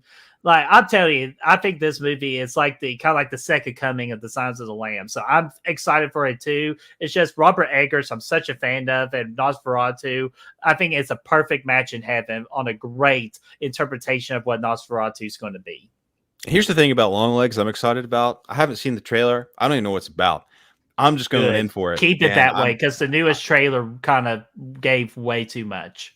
I'm excited. They gave way too much, but they did finally show something they hadn't shown in the other ones very briefly. But I didn't think like that. It's still enough that you don't really know what's going on. But all right, man. Well, I stand by my decision, and I hopefully you stand by me. Hey, speaking of stand by me, let's go with our next matchup here: Stand by Me versus Gerald's Game. I'm trying to figure out who went first last time. I did. Well, because I talked about Dr. Sleep last, I believe. Yeah. So Chris went first. Yeah. So Chris went first. So Brad, you're up. Yeah. Stand by Me, Gerald's Game. I'm going to go with Gerald's Game here, I think. Surprisingly, I think that's how much I really enjoyed it this time. I watched it. Stand by Me, classic movie. I know I already said it's one of the best coming of age stories out there, and the chat is 100% against me so far. But I just love the fuck out of Gerald's Game. I don't care what they say. Give it to me. All right. You ready for this one? Because I don't think y'all are ready for this. For the fact that Stand By Me in this bracket, I think it's the most overrated movie. I can't like. I think it's a good movie, but like I just think it's overrated just a little bit. I don't really get the appeal. I guess I've just had to be a kid to really understand Stand By Me. But man, regardless, though, Gerald's Game is definitely the better movie, and I think it needs to advance, and it absolutely will. God damn it! Well, Chad, I had your back, man. I was going Stand By Me all day. I actually don't really care for Gerald's Game all that much. I think the ending of it is absolute dog shit. So, I love the ending. I think it's fucking outrageous, dude. I really do. So I was gonna go Stand By Me. It's all time, man. Brooke said Queef by me. Well, hey, Bertie, there's a couple people here that finally agreed with us here. Jamie Hart. No. I think Jamie, Chester. Was it Chester that said it? Wait. But yeah, Chester too. What are we saying over here? Ashton is about to fucking walk out of here, dude. He's really mad. Ashton thinks about you, Birdie, the same way that Padme thought about Anakin at the end of Revenge of the Sith. because of Of the Obi-Wan. fifth. Because of Brad Obi-Wan. almost went Mike Tyson there. Revenge of the fifth. Oh Oh, god, my yeah, God. River Phoenix was great, Holly, dude. I mean, R.I.P. But oh god, dang, I Gerald's know. game to me was just it was so much more impactful for me. I love the themes of it. I love everything. It's fantastic. Yeah, and Ryan, I apologize to you. I'm not sure if I said hello, but if I did, double the hello here. But Ryan, what's going on? Hopefully all is well. Don't keep breaking my heart. I'm gonna see the Christopher Walken style. Don't keep breaking my heart. But anyways, Gerald's game for the win. Fucking Queefer Sutherland. Golly. Anyways, Uh. let's move on before things get a little like I don't want to cause any beef or okay, I'm not even gonna go with that joke, so we're gonna move on. So we got Pet Cemetery versus Misery here. So I'm gonna be first here. So gosh, all my puns tonight have been so miserable. So that's kind of a hint right there. What I'm going to go with. I'm going to easily go with Misery here. Kathy Bates and the Con Man, not C-O-N, not K-H-A-N. I'm talking about C-A-A-N, being the freaking man. Rest in peace, my friend. You will be missed. But like Brad said earlier, Pet Cemetery, if you go back and watch it, it has a lot of, it doesn't age very well, while Misery, it doesn't age at all. I think it's just timeless, and I think it's great for any part of the decade you watch this movie. So Misery for the win. All right, man. I'm gonna say a man's heart is stonier, Lewis. What's up with the road, Lewis? Yeah, out there in the road. It's Pet Cemetery for me, man. I mean, I like Misery. I really do. I don't really have anything against it, but Pet Cemetery I think is great. Herman Munster as Judd Crandall, I think was great. A great bit of casting there. There are issues with it. I think, it's not the best made flick, and maybe this comes from the fact that I just read the book not 2 months ago, so maybe some of that's still left over. The book is great, by the way, if anyone hasn't read it. But it can be Pet Cemetery, man. I like it better. Brad, it's up to you. Mm-hmm. You guys know me. You guys know where I'm going with this. Kathy Bates. Oh my fucking god! Nobody can disagree with the fact that it's one of the best performances in horror. 100% won the Oscar. That doesn't happen in horror movies. For her performance here. When I read that book, Misery, I think of her character. It's 100% spot on when it comes to the thing. But Pet Cemetery to me was always super impactful. It's one of the first Stephen King stories I really ever got into, that and it. And it's always been one that stuck with me, and I love it for that. So it's still scary. It's creepy as fuck. Yes, it's cheesy. There's some cheesy shit in there for sure. But it's still scary. It's still creepy. It's unsettling. It's one of those few stories that just has balls. You got a 2-year-old kid that gets waffled by a fucking truck. Yeah, buddy. And then he comes back and kills bitches. I mean, that's that. Nobody does that. Well, he's so much creepier in the book, but 100%. Yeah. I digress. Yeah. And much more disturbing and sick and just fucking heart-wrenching, gut-wrenching. But it's still effective. This was a good adaptation for being 1989. Again, it's dated. It has problems. It's far superior to the remake that came out in 2019. Oh, yeah. Give it to me. 1989 Pet Cemetery. Give it to me.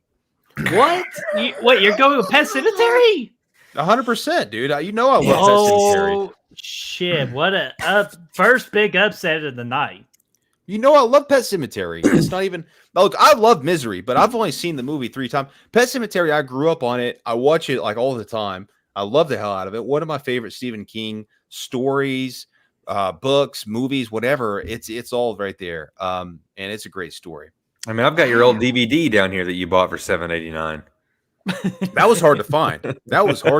I finally got the 4K. I know. I got the DVD. Oh my god! I don't even know what to. Wow! That's all I got. Wow. Look, to me, Pet Cemetery is just a more. It stays with you longer.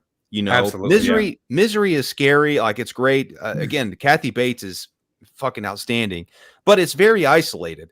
It's two people in a room. James Caan, like, it sucks. He went through some shit, but Gage got waffled and he came back.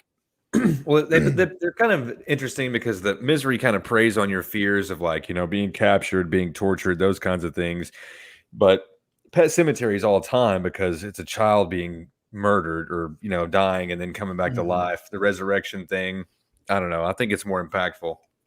It's one of those movies that, like, I almost dread putting on, and I love the movie, but I dread it so much the whole time I'm watching it. I just like, I know what's coming, and it just makes my heart rate stay high the whole time because I know what's coming, and I dread it so much. And it's hard to do that. This movie does it really good. And Holly brings up a great point, Brad. Being from the parents' side of things. 100%. Yeah, I'm sure. 100%. I'm sure it's way worse as a parent because it's heart wrenching just watching or reading it or watching it. As someone who doesn't have kids, but I can imagine as a parent, it's probably pretty rough. Yeah, it was horrible. Reading it, like, I don't know what the experience would have been. I'm sure it would have been similar reading the book before, but I read it after I had a kid, and close to Gage's age, so it was awful. But it was also so well done, and just very well. Just a fantastic story. Hell yeah. And Zodiac Z picked Maximum Overdrive because y'all just did that to Stand By Me. Yes. Give it to me. Hey, man, it won my whole bracket, so let's fucking go. God. Don't do drugs. That's my advice, Chris. Don't do drugs when you're filling that bracket. Yeah, I know.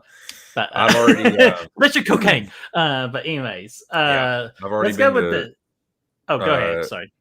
Rehab for cocaine. No, that's still Oh my, that's still the craziest fucking story. I can't believe I didn't tell you that until still now. But anyways, let's go with this next matchup here because I'm pretty sure Jack Nicholson did some cocaine for this performance. So The Shining versus The Creep Show. So Chris, you're up. What is it? Yeah, get Snort in. I think just tells who wins. What is it? The Shining versus Creep Show. Oh, dude, it's gonna be I'm just kidding. This is absolutely zero fucking contest, dude. The Shining. I mean, it's been long standing on this channel that I love The Shining. It won our 80s bracket. Best horror movies in the 80s or 70s. I'm sorry, was it 70s or 80s? 80s. It was 80s. It's like it was like 80. It was right at best 80. Yeah. 80s of all 80s movies. Filmed in 79. Excuse me, came out in 80. Yeah. Mm-hmm. So I won't take up a lot of time. I know we're getting we lengthy. The Shining. Yeah, Creep Show for me. I think the one with no, you. No, I will. Or as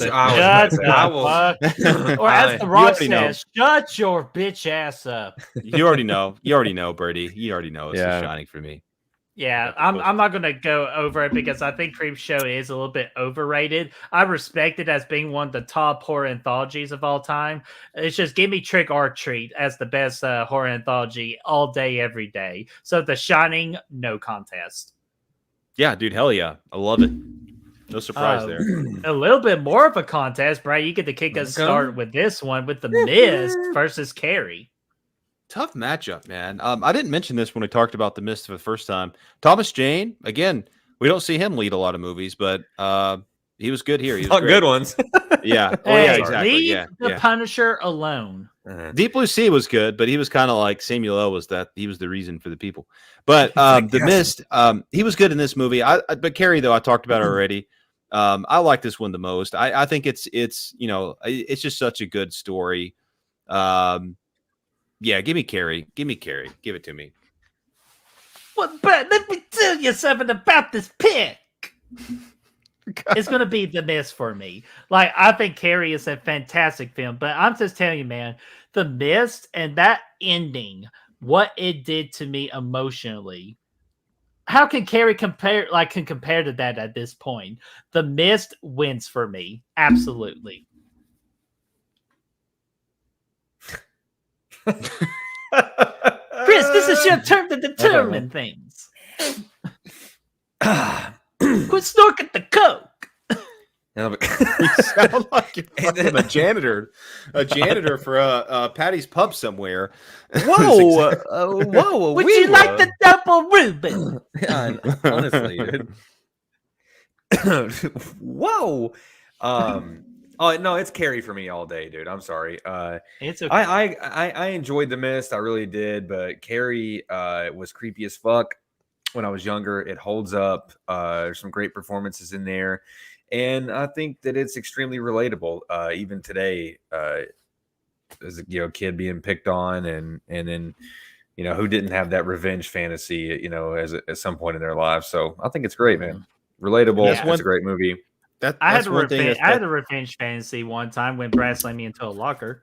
Now, damn it, Birdie, we said we we're going to talk about this anymore, and you accepted the rules. Okay, I can't but, help all it. right. First off, nobody died. Second off, yeah, I think this story is very important though, because it's still a thing. Carrie was bullied, and that still goes on today. This was a 76 movie, even earlier than that book. That never changes. Unfortunately, it sucks ass, but it happens. And it was cool to see Carrie fucking smoke some fools. But it was also gut wrenching when she, like the teacher, and that was the one thing about the remake I didn't like, is that Judy Greer survived. Carrie saved her ass in the remake, and I said that's kind of the important part of the story. Like, she gets fucked up, and that was the whole thing. But yeah, but I like the story a lot. But what about John Travolta and killing the pig? I like John Travolta. We need to keep him around. Broken Arrow, anybody? Agree more. Oh, give it to me, dude. Broken Arrow all day. Oh yeah. Royale with cheese. Hey, yeah, dude. Hey, real quick, and I promise to not do John Travolta for a long time. I gotta give a little bit of the hot tour. It's spit on that thing, God damn, I knew this was gonna happen. All right, I already knew this was gonna happen. Okay, we're moving on. So, anyways, I promise. Last time you'll see John Travolta by John Travolta. No, we don't want it to be the last time we see him. But I mean, hey, Rosie said it. John Revolta. he certainly became that way later in life. Okay, Rosie, you get a freaking super chat video because that was fucking beautiful, and I think I got just the one. Let's see. Talk here. about I can't see what this is about. Where the fuck is everyone? we need a John Travolta super chat video at some point, and also we need to do a watch party for the Fanatic. Yeah, I agree with that, and maybe if we get more patrons and YouTube members for the clothing department, we could dress me up as John Travolta. Hey man, we're not taking another one of your bets on dressing up like something. We still haven't got the Austin Powers dance, have we, Brad? That's true. We On did compromise. contraire, it's you who can't resist me. We did compromise, at least. We did compromise. We did. Hello, Haddonfield. But anyways, from Haddonfield, we got to talk about Christine versus the Green Mile here. Not the Country Mile, but the Green Mile. That's a tough one, man. I fucking love Christine. Is it my go or is it yours, Birdie? Is your turn? Your turn now. Man, this is a toughie right here. Oh, dude.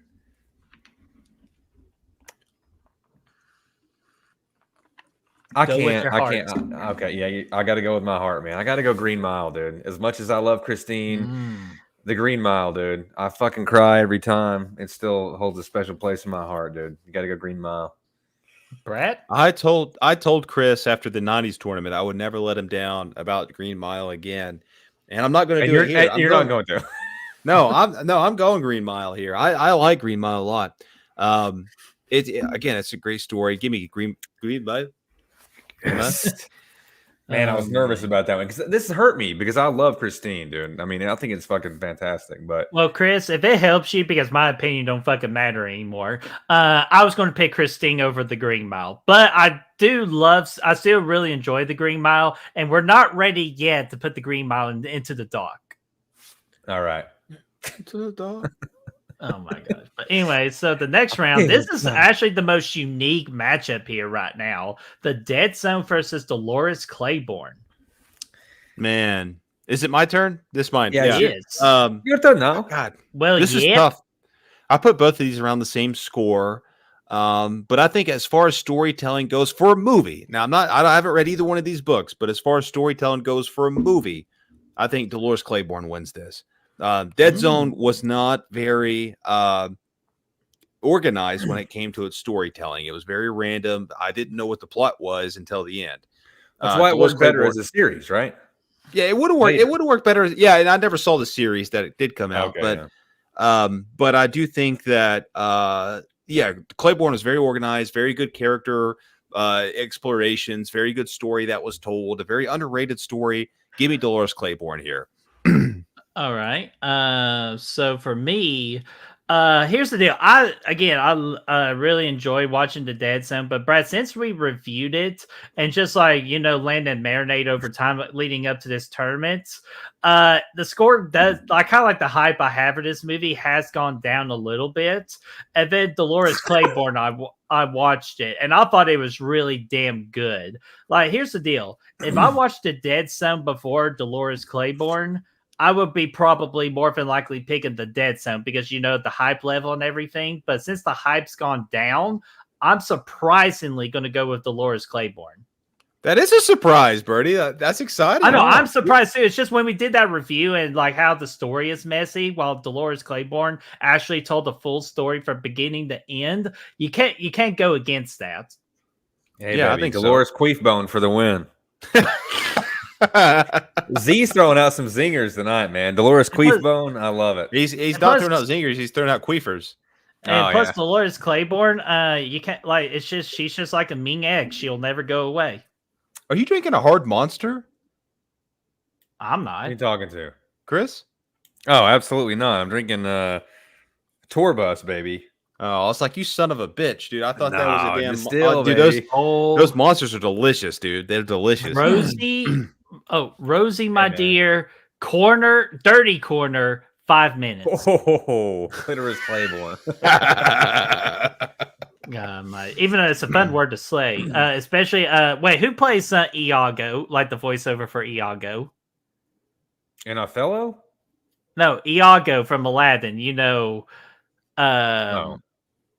Oh my gosh, someone in the chat, help me. Who plays Iago's voice in the chat? Because there's a funny story behind the word clitorius with him. While they're thinking about that, like, obviously Dolores' husband was a piece of shit. But what about that scene? What about that scene where he was out on the fucking porch with fucking eclipse glasses on? He's like tripping. He's like drunk as fuck, and he's like, "Hey, look at this fucking eclipse right here!" And right before he's about to get wasted, and he's over there like tripping and shit. It's Yeah. like, and what about those eclipse glasses? That thing was about 6 inches long, like with the. That's what she said. Ah, Hey, did you not just hear him say clitorius? That sounds like a Roman fighter. but okay. Well, it's Gilbert Godfrey. Gilbert Godfrey, and because there was a skit where he is reading the 50 Shades of Grey book, and he goes, "Oh gosh, the clitorius," and Gilbert Godfrey form is just hilarious to me. Well, fight Short my story- best short fighter, story. Clitorius. That's a shorter story for any Stephen King book you're going to get in this list. But anyways, we're in the freaking Elite Eight now, so you know what that means. The people Uh-oh. get to I'm the- decide. It's time The to people. vote. Yeah, from now to the championship, it's going to be up to you. So let me go ahead and get this first one going here. Brad, you know the rules. We're going to do a minute 30 seconds. Do I need a new timer? Are you going to do the timer, or You'll do a timer. a minute 30? Or You said. or I can do timer. I Let me get get my that. phone out real quick. Yeah, Let me get my phone You're out. much better with time and coordination, especially after I drink. Thanks, Dennis. So here, let me start the poll here. We're gonna go Shank, or actually no. Who wins? That's the question. Who wins? We're gonna go with Shank or no Shank. Oh yeah, of course. Even though I thought for a minute I did write Skank for a minute, so I had to double check that. So Shawshank Redemption or Doctor Sleep. That's a tough matchup. It really is, dude. I love both of these, honestly. I don't know who. You Like, I vote know now. we're not the official pick here, but we'll go ahead and talk about them a little bit. I don't know who went first last time. Was it me? I think maybe me. Brett, what do you think about this matchup? No, I say Dolores Claiborne. I didn't get a chance to talk about her, so that if I went third. Dolores, you I- went second, and you picked Dolores Claiborne, right? Oh yeah, I did. So Yeah, like, so now it's it's you. my turn. No, this is where it gets difficult because both of these movies are freaking brilliant, especially for their times of their releases. But for me, the only difference between Doctor Sleep and Shawshank Redemption, it's just that director's cut of Doctor Sleep that will over triumph the Shawshank Redemption for me. So just by a hair, Doctor Sleep with the win. Love it. Yeah, Chris? Honestly, I think I love Shawshank. I think that it's absolutely phenomenal. One of my favorites. And the great thing about Shawshank is like the rewatchability is unlimited, right? You can go back and watch this all the time, and it's still great. But Doctor Sleep, man, and maybe I'm a little bit biased because I just read the book not long ago, but Doctor Sleep really stuck with me for a while, man. And I think that because I love The Shining so much, and it was such a great. The book was such a great compliment to The Shining, and the movie was such a great compliment to The Shining as a film. So, I Doctor Sleep, man.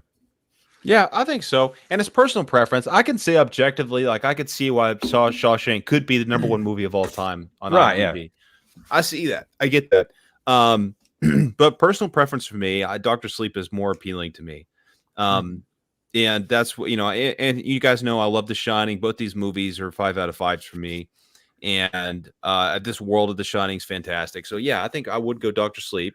It's one that I revisit way more often. But I do love. I mean, Shawshank again. Fantastic. Yeah, you can't say anything bad about it, right? Yeah. Oh, 100%. It's also a 5 out of 5. These are 2 5 out of 5 movies. You can't go wrong either way.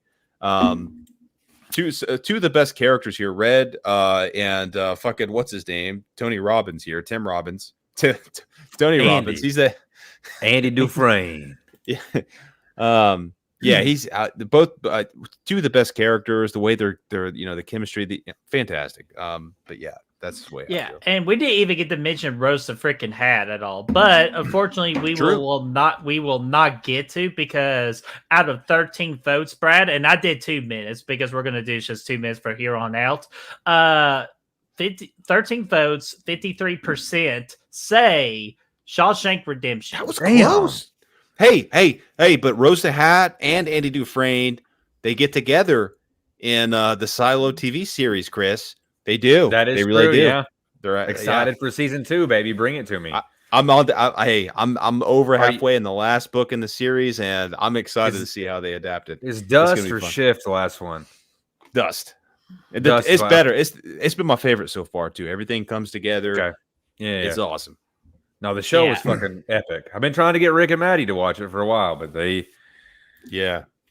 Rebecca Ferguson, dude, seeing her in the lead, fantastic. Yeah, Tim Robbins was great, and who's the other? Who else is in there? Will Patton. Speaking of which, he comes. Oh in yeah, too. They're all involved in there. Yeah. Who played the first sheriff who dies in the beginning? David Gyasi or I don't know his name. I've seen him in some stuff, but I don't know his name. Yeah, I know what you're talking about. Yeah, Clitorius. Oh my god! Y'all leave me the hell alone. Sorry, I'm sorry. I had to do it. Sorry, but anyways, let's go to this next one here. I'm setting it up between Gerald's Game and Pet Cemetery. Oh my god, this is such an easy fucking pick. Please don't deny me. And the clock for that will start now. Chris, let's hear it. Oh, it's Pet Cemetery 1,000 times over, man. Gerald's Game has its appeal, but like it's such a small appeal to me. To be fair, I haven't read the book.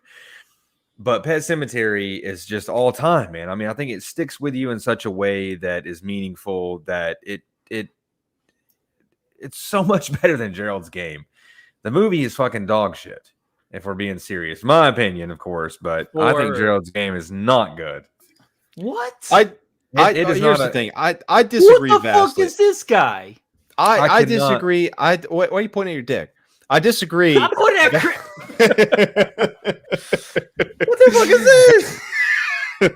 Where the fuck? I was just kidding. All right, here we go. I vastly disagree with that statement. I do say that Gerald's Game is a fantastic movie. I think it's very important. I think the story that's being told, the themes that they're exploring here, very important. And I loved, like when I saw this again the second time, I I'm like, yeah, okay, I get it. There's some really bad people out there that, and this is whatever. I get it. It's a fan that really tackles some things close to home for me. But Pet Cemetery, this is where the end of the road is for Gerald's Game. For me, I think Pet Cemetery again has just been one of those things that's always been a really special movie for me. And again, I think like objectively speaking, I do think Gerald's Game is a better movie, but Pet Cemetery has always been that strong for me. So give me Pet Cemetery. God, talk about freaking being a parent just to change your perspective on things. But for me, it's easy here. It's going to be Gerald's Game. Definitely, like the themes of Pet Cemetery are very dark. It's like probably the most disturbing that Stephen King has ever written on paper. But if we're talking about just the movie, because again, this is a movie tournament, not a book tournament, I have to go with Gerald's Game. The acting is stronger. The direction from the director is a lot better. There's nothing corny about Gerald's Game because, hey, if you get me all shackled up, I'm going to be fucking nervous wreck too and have split personalities. You know what those split personalities are going to be? Yo, Brett, what you doing here? Grease John Travolta versus Carrie John Travolta. He was trying to get his freak on. But no, for me, it's you hear easy. that? That's Gerald's what you're getting Game. if you tie him up. Yeah, but John it's easy Gerald's Game. But unfortunately, people do not agree with me because out of 13 votes, 85% say Should have been Maximum Overdrive versus Cat's Eye, but I'm just kidding. Fuck but yeah, no, dude. Give me a Maximum Overdrive. But here's the thing, Raymond. This is the beautiful thing about tournaments. You never know what's going to happen. Especially when the power's in your hands. And that's why we like to divide it. That's why we like to do half and half because, like, there's literally no telling what's going to happen. You guys, the people, can pick the final, the finals and all that, and then we start it. But it's like it's just such a shift in power that it's like you never know what's going to happen. So I love that. That's where we get these fantastic upsets. And Pet Cemetery's moving on. I love it. And Brad, how about just follow your heart and say in a loud, clear voice, "We the people." Remember that? Anyways, sorry, didn't mean to get all WWE talk right there, but we do got The Shining versus Carrie. This is the tough matchup right here. Actually, let me double check. Yeah, this is the tough matchup right here. So, guys, I'm going to start the clock. 2 minutes. Vote. I challenge you all because we have 32 people watching so far. That's the record for this particular stream. So 32 people. I would love to see 32 votes.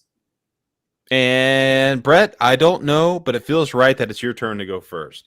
And this one's very tough, man, because I love my boy John Travolta, as you know. But Carrie is such a great story, and I actually agree. Can we get John Travolta meeting Wendy Torrance real quick?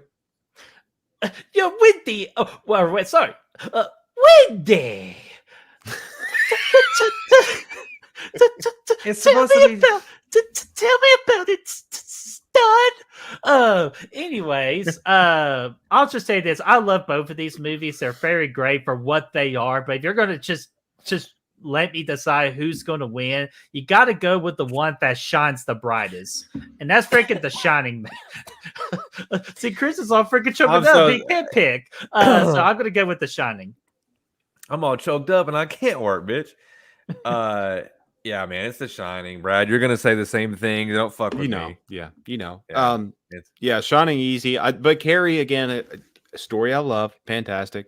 We didn't mention in Gerald's Game how good that gloving scene was. Degloving, I should say, scene was. The effects with the hand coming out through the fucking with the glass and the wrist and the fucking. You say she's reversing breaking barriers. She's unbreaking barriers. Exactly. That's her freedom scene. Fantastic. Great theme. It's movies only, Rick. Sorry. Yeah, that's true. Before, I'm sorry. But yeah, Shining here though. At the end of the day, yeah, for sure. Shining. Wendy, I'm home. Okay, I promise. Okay, hold on. Let's do more of you doing. Can I make you some sandwiches? Let's do more of you doing Jack Torrance quotes as John Travolta. Yeah. Which one? When you distract me and lose my fucking concentration. I'm not gonna hurt you. I'm just gonna bash your brains in. You know what? We need to make a T-shirt like that. It says John Travoltorance. I still like Rosie's thing, John Travolta, and just me John in that Travolta, freaking Johnny Travolta outfit from the freaking Grease. Let's get a Here's because, Johnny real quick, Pretty. Hey, can y'all just Eric. say you're hopelessly devoted to my character? Let's say is Erica. good. Erica wants to see it. I want to see it. Let's get a Here's Johnny real quick. Yeah, It's from John Johnny. Travolta. Okay, let me do it one more time. Here's Johnny. Anyways, folks, but John Travolta is officially dead, not by the hands of Carrie, but you guys in the chat, because out of 12 votes, 75% say The Shining. 75%, really. 25% picked Nice. Carrie. Interesting. I like that though. Yeah, so let me move The Shining down here. Let me expand it. Perfect. And Raymond said this. Here's what Raymond said. Carrie was not the bad guy. She should have lived, and I stand by that. I think we all agree. I think she was just doing, she was a conduit for everybody that ever wanted revenge. And she did that. And it would have been good. I think that's one thing they could have done in the remake, as opposed to leaving Judy Greer and saving her ass. You could have had Carrie survive at the end, and that would have been something that I think people would have liked. Thoughts? Definitely It could have worked out that way. It was an interesting change at the end of it. I mean, the remake altogether was like, it wasn't the worst remake. It's, I mean, I enjoyed it for. I think Julianne Moore did a great job in there, but yeah, it pales in comparison to the original. And I haven't. Have you done the book, Brad? No, not yet, but I want to. I want to. Yeah, I think that's one that I want to add to the list. I haven't done it either. Yeah. All right, we're going to start the next one between the Green Mile and Dolores starting now. So who is going to go on this one? Brad, you got to go. Yeah, I'll go first. Green Mile and Dolores Clip. Green Mile for me here. I think Bless you. This is. I mean, look. I really enjoyed Dolores Claiborne first time watch, but it was by far not a first time watch for Green Mile for me. Fantastic movie, better book. Chris, if you haven't read that book yet, Green Mile, get your hands ready because they're going to get wet. I don't know what that means. Maybe you're washing your hands. We'll stick with that. I don't know, man. I mean, I feel like that's some kind of a weird. They're going to get wet. I mean, that's more of like a Nora. God damn it, Nora Roberts novel. Jeez, that's like Birdie now. Nora Roberts. But I think she's the one who writes erotica, right? Who? I don't know, man. I read a Mothman. It was called Fat for the Mothman, Volume 3, a crypto erotica adventure. That one got my hands a little wet, But I don't know. Maybe it's not. Dolores Claiborne made me wet. You know what? Thank God they're voting now. Hey, I just gotta be honest, man. That Dolores chick. I mean, like, but she's a confident woman. But unfortunately, this is where I'm going to have to make her have just an unfortunate accident at this role because I'm going to have to go with the Green Mile. I'm just not ready to put that movie in the dark yet. I can't, man. Honestly, the Green Mile is fucking phenomenal. I don't know what you were talking about with the wet hands, but the Green Mile is just you know, Dolores, give it a little bit of that hot spin on that thing. Brett's infatuation with Dolores Claiborne this whole show tonight has been. I know, man. I don't. He's got to be Bates, man. I don't know, man. I mean, she's a great woman. She's a great woman. Birdie, have you been Cookie Woman? I think he's got some sort of weird thing going on. You've been doing a little P&J with Kathy Bates. No, all right. Real cheese. So let me end the poll right there because it's been 2 minutes. Let's see here. Out of 11 votes, 63% say the Green Mile is the team that makes it to the Final Four. Look at this. Holly Klein says Dolores Claiborne is her favorite Stephen King film and book. I love that. I would say it's easily the most underrated because me as a film fan, never heard of the movie. And I know that's probably crazy. I know a lot of people. I know Chris, he said, "Oh, you dumbass," earlier. But I just, nobody ever talks about it. I've never heard a word about this movie before in my whole life. And I think it's criminally underrated. I would say that. Nice. So let me go ahead and do our first final four here. I'm going to make this 2.5 minutes. Oh Two no, and a I see a half. matchup here that's fucking impossible. God damn it. Actually, let me see here. Okay, just want to make sure what the poll's going to be. Who wins? Thank God, my freaking charger thing's hitting my shift board. Anyways, we're gonna go with Shank or the Cemetery. So the 2.5 minutes start now. Who's start with the nest though? Who's first? I'll just go ahead and say this ain't freaking hard at this point. It's going to be Shawshank Redemption because the ending alone beats the majority of Pet Cemetery. The ending of Pet Cemetery is pretty damn good too. It's solid, but Shawshank Redemption's ending far more powerful. Chris, you let me know. God damn it. I was about to say, please somebody else go next because I can't. How's this hard for you? The next one's the hardest. The next one is going to be the hardest. I'm not even. We're just going to let the chat decide because I can't possibly. This is why I like doing the chat because I look when it gets to the final four, I can't. I know. Right, man. right, at least really, take them out to dinner first. I don't know what you want me to do here, man. What I'd do all the chat if I could. Oh, they're so sweet. He's a rubber. But anyways, Brad, out of these two movies. Wait, Chris has to go though. It's his turn. He said skip them. Yeah, you can skip right over me, dude. You can't skip. You can't skip. There's no skip. Man, I don't. I feel like there comes a time. Oh fuck me! I don't want to say it out loud. What are you gonna say? What are you I'm thinking? a stunt man. Mike the stunt man? No, keep doing that, Birdie. If you'll keep doing that, it's gonna help me. It's gonna help me decide. Nice. Yeah. Reach for the counter. Shoot for the moon, baby.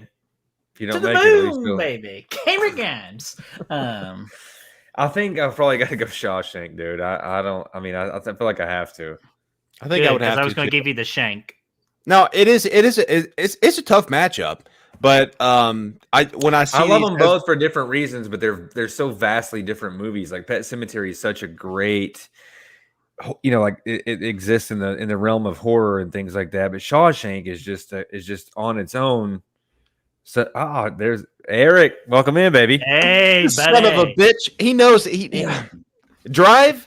No, I don't like the movie. Yes, I don't like the I movie. love Drive, dude. Come on, Eric. Me and you, buddy. I love Drive, but I like to go for a drive. Shawshank, man. What do you got, Brad? I'll go Shawshank too.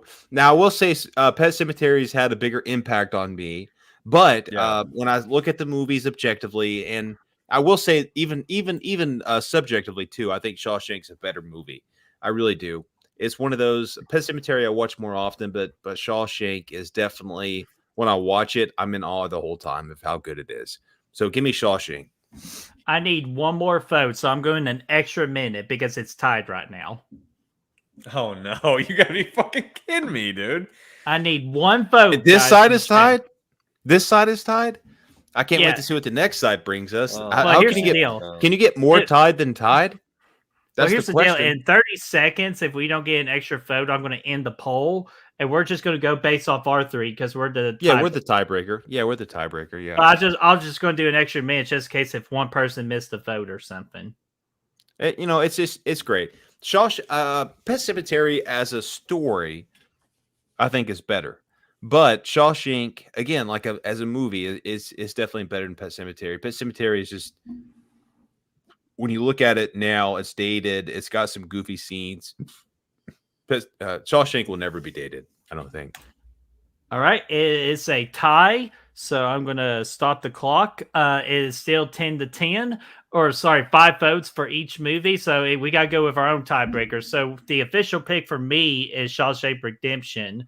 Chris, I'm pretty sure says Shawshank, and you said Shawshank, right, Brad? Unanimous, yeah, unanimous. All right, so Shawshank will go to the championship. So Which is fair. Which is fair. Bam. So now here's the son of a bitch right here. Brad, you're talking like a duly appointed federal marshal. Federal marshal. Sir, we are duly appointed federal marshals. We're required to carry our firearms at all times. Your firearms. Or firearms at all times. All right, the poll is live for this matchup. Oh my god! I don't even. I'm not going to talk about it. Thank You're God, first, Brad. Chris. You're first this No, time. I'm not. Chris, I went fucking You first. are technically You're first. you are. You're first. You're technically speaking. You're first. How the Green fuck Mile am I versus. first? Let me tell the people what the matchup is because that's important for the people that just listen. The Green Mile versus The Shining, two of the best movies of all time. Chris is first here to talk about this. So what do you think about it, my friend? Marshall. Ollie Klein got what we were speaking there. I like that. That's right. Thank you. Yeah. Are you fucking with me? Y'all fucking with me? I can't. There's no fucking way, dude. The Green Mile versus The Shining. Oh yeah, Rick's Rise. Pet Cemetery. Yeah, had what's more of up, a Rick? King How are you vibe. doing? Had more of a Yeah. King vibe to it for sure. But Shawshank was the better. Really, he was gonna pick Cemetery. That was fucked up. I thought he was 100% though. for sure. He's right. No, yeah, I mean, of People- course, yeah. Cemetery was more of a Stephen King vibe. That is very true. Yeah, most people When don't you even say- know that. Yeah, you're about to Shawshank, say it. Go ahead. yeah. Go ahead. Yeah, Shawshank wasn't even. It's not even on a lot of people's books as a King story. So I get that. Yeah, Pet Cemetery definitely has a better King vibe. This side, though, the same kind of thing could be said is very applicable to this side. What the fuck's going on around here, dude? I swear. don't know, man. We're I getting fucking wet hate it. hands, and we got John Travolta over here in the corner doing who knows We what, selling can't- what kind of Can't I'm we Blu-ray. just reach talking to my a hand. fucking Stephen King tournament, and the final two are going to be the championship is going to be Shawshank versus the Green Mile, right? could be. It could be. It could be the I haven't Shining mean, looked at the Shawshank. poll yet. I mean, if I had my way, that's probably what it's going to be because I can't. I don't think I can. Well, you I gotta don't be know. the tiebreaker just in case. So you gotta make an official pick. Okay. Oh man, Your outfit looks like you're a prisoner at Shawshank right now. you're right. It does honestly. I've been out in this thing all day. Yeah, the Green Mile, dude. Fucking give it to me. Y'all prove me wrong. Brad, I think I know what you're going with. You already know I'm going Shining here. Okay, Same here. already know I'll that. just go ahead and skip it. Just, But credit where credit's due. From a book standpoint, Green Mile. well, Book- I got book the me, official book. vote. You ready for this, guys? Yep. Go ahead. Because out of 10 votes, 70%. I'm sorry, Green Mile. You'll have to go into the dark now. The Shining wins. Oh, so we got Shawshank versus Shining in the finals? Wow. Damn. I'll tell you this. If The Shining wins this vote, this is probably the toughest road to the championship of all time in any of our tournaments. Because look what The Shining did. It beat the underrated movie of Thinner. Then it beat one of the best horror anthologies of all time. It beat a classic in Carrie. It just defeated one of the best movies ever in the Green Mile. And that was probably facing the greatest movie according to IMDb. So what a Bert, freaking route. I still say that Die Hard had the roughest road to the Final Four ever. I can't remember exactly what it was. No, but I remember it was actually, damn- it's if we're going to be real, Racing Arizona is got. Yeah, buddy. No, Raising it right now. Here's the thing about Raising Arizona. It had an easy holds path up. to the Final Four because that was the only reason it made it. But Die Hard, it went against Batman. I think it went against Return of the Jedi, and then it went against Raising Arizona. And that's the only reason it made it to the championship. That was a tough run for Die Hard. It really was. All right, so let me get this voted. I'm going to go Shank or The Shining. So, guys, this is where you get 3 solid minutes starting now Fuck. Could we for the championship. Could we do a story set in Shawshank that's the same as The Shining? That's The where Jack Shawshank Nicholson would be if he ever got caught.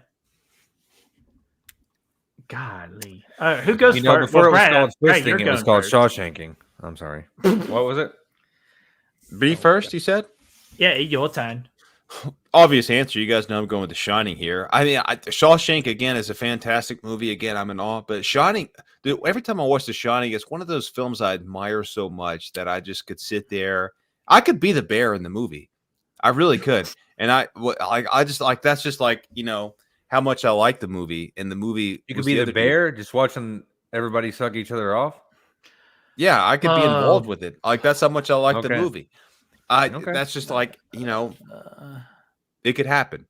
this is unbearable.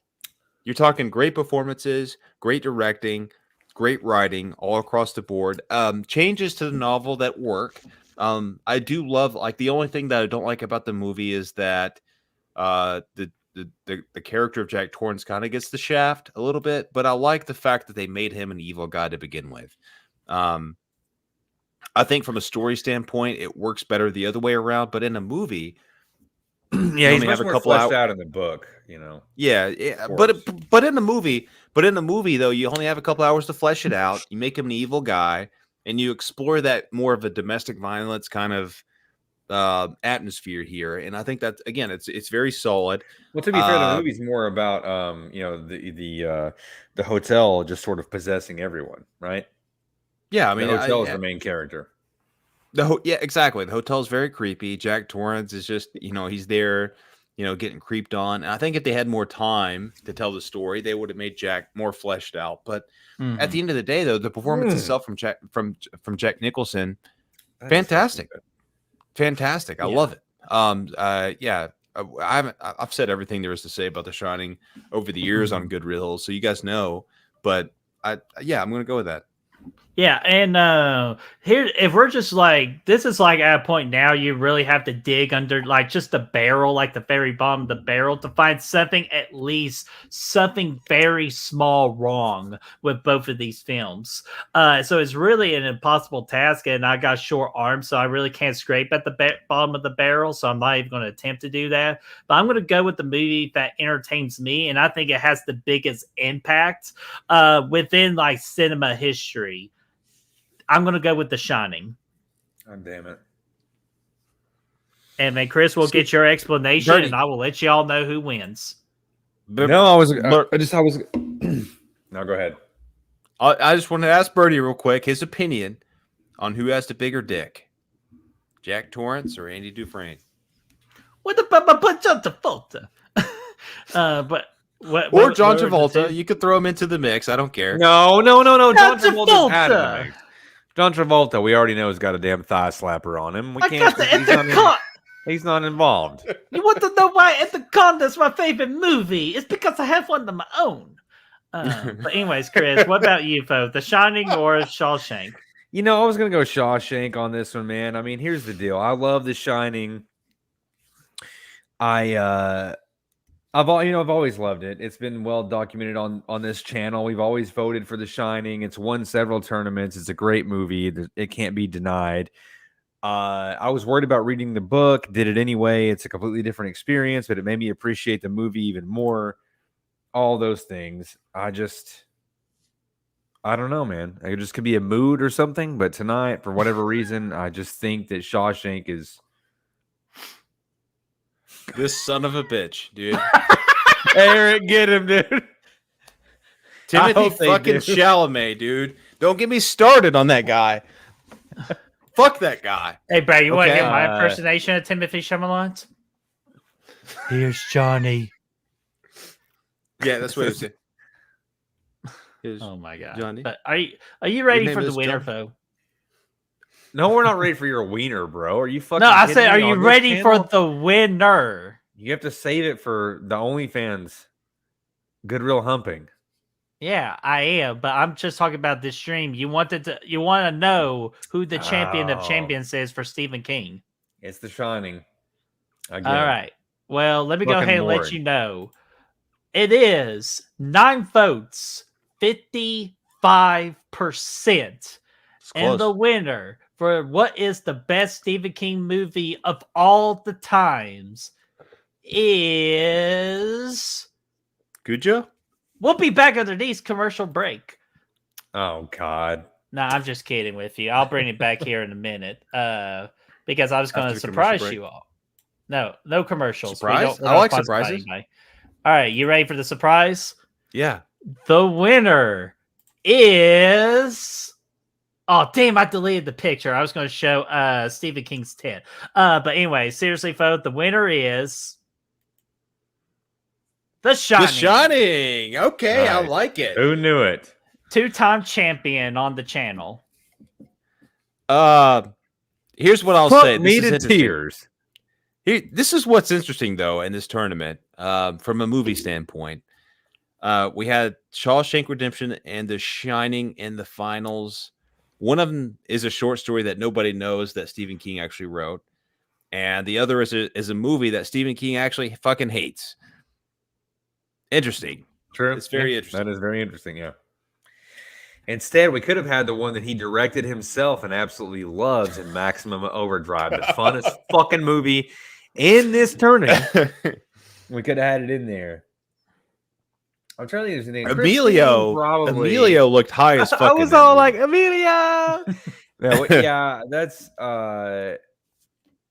Christine easily could have been in there if it had gone against anything other than the Green Mile. Yeah, I feel like if like this bracket was rearranged in some ways, this bracket probably could be different. But honestly, I don't have an argument. Like the only thing I'll change with the Final Four is putting Gerald's game in there. Yeah, I still can't believe Gerald's game made it that far. I can't. I'll be honest with you. Good. I can't believe that you all enjoyed Golden that much. Reel. I'm thinking about it too, Birdie. I'm thinking about it too, Birdie. I love the movie. I'm close. I think it is dog shit. I Watch it don't again. like that movie at all. Watch it again look. with a different mindset of themes and everything. I gave it I a don't 3 care out of about 3. themes. The ending of it is fucking retarded. Dude, with the R word. I said it's R worded. Whoa. It's R word. Brett's talking about midgets popping out of cupcakes and now like what? Hey, I didn't say that in a long time. You have I to be didn't drop proud an of R me. bomb. I said it's R worded. Okay, fair. That's fair. But here's what I'll say. I'll say this. I'll say that Gerald's game, fantastic. I think the ending is fantastic. When she goes into that courtroom and she confronts that monster, the Moonlight Man, and he turns around, "You're not real." Fantastic. Scary. We confirmed that he's real. I thought the whole time he was fake. He was real in the end. I like that a lot. But again, the point of the movie is that she saw the monster. She saw the monster in her father. She saw the monster in her husband right there in front of her, which is very true. Very true. Oh my gosh! I thought the greatest skit. true, I thought the greatest skit of all time with Gerald's game. I'll let y'all know off air. But yeah, anything else about this bracket? I know we've gone nearly almost 2.5 hours here, but hey, we go a little longer when it comes to freaking awesome tournaments like this. So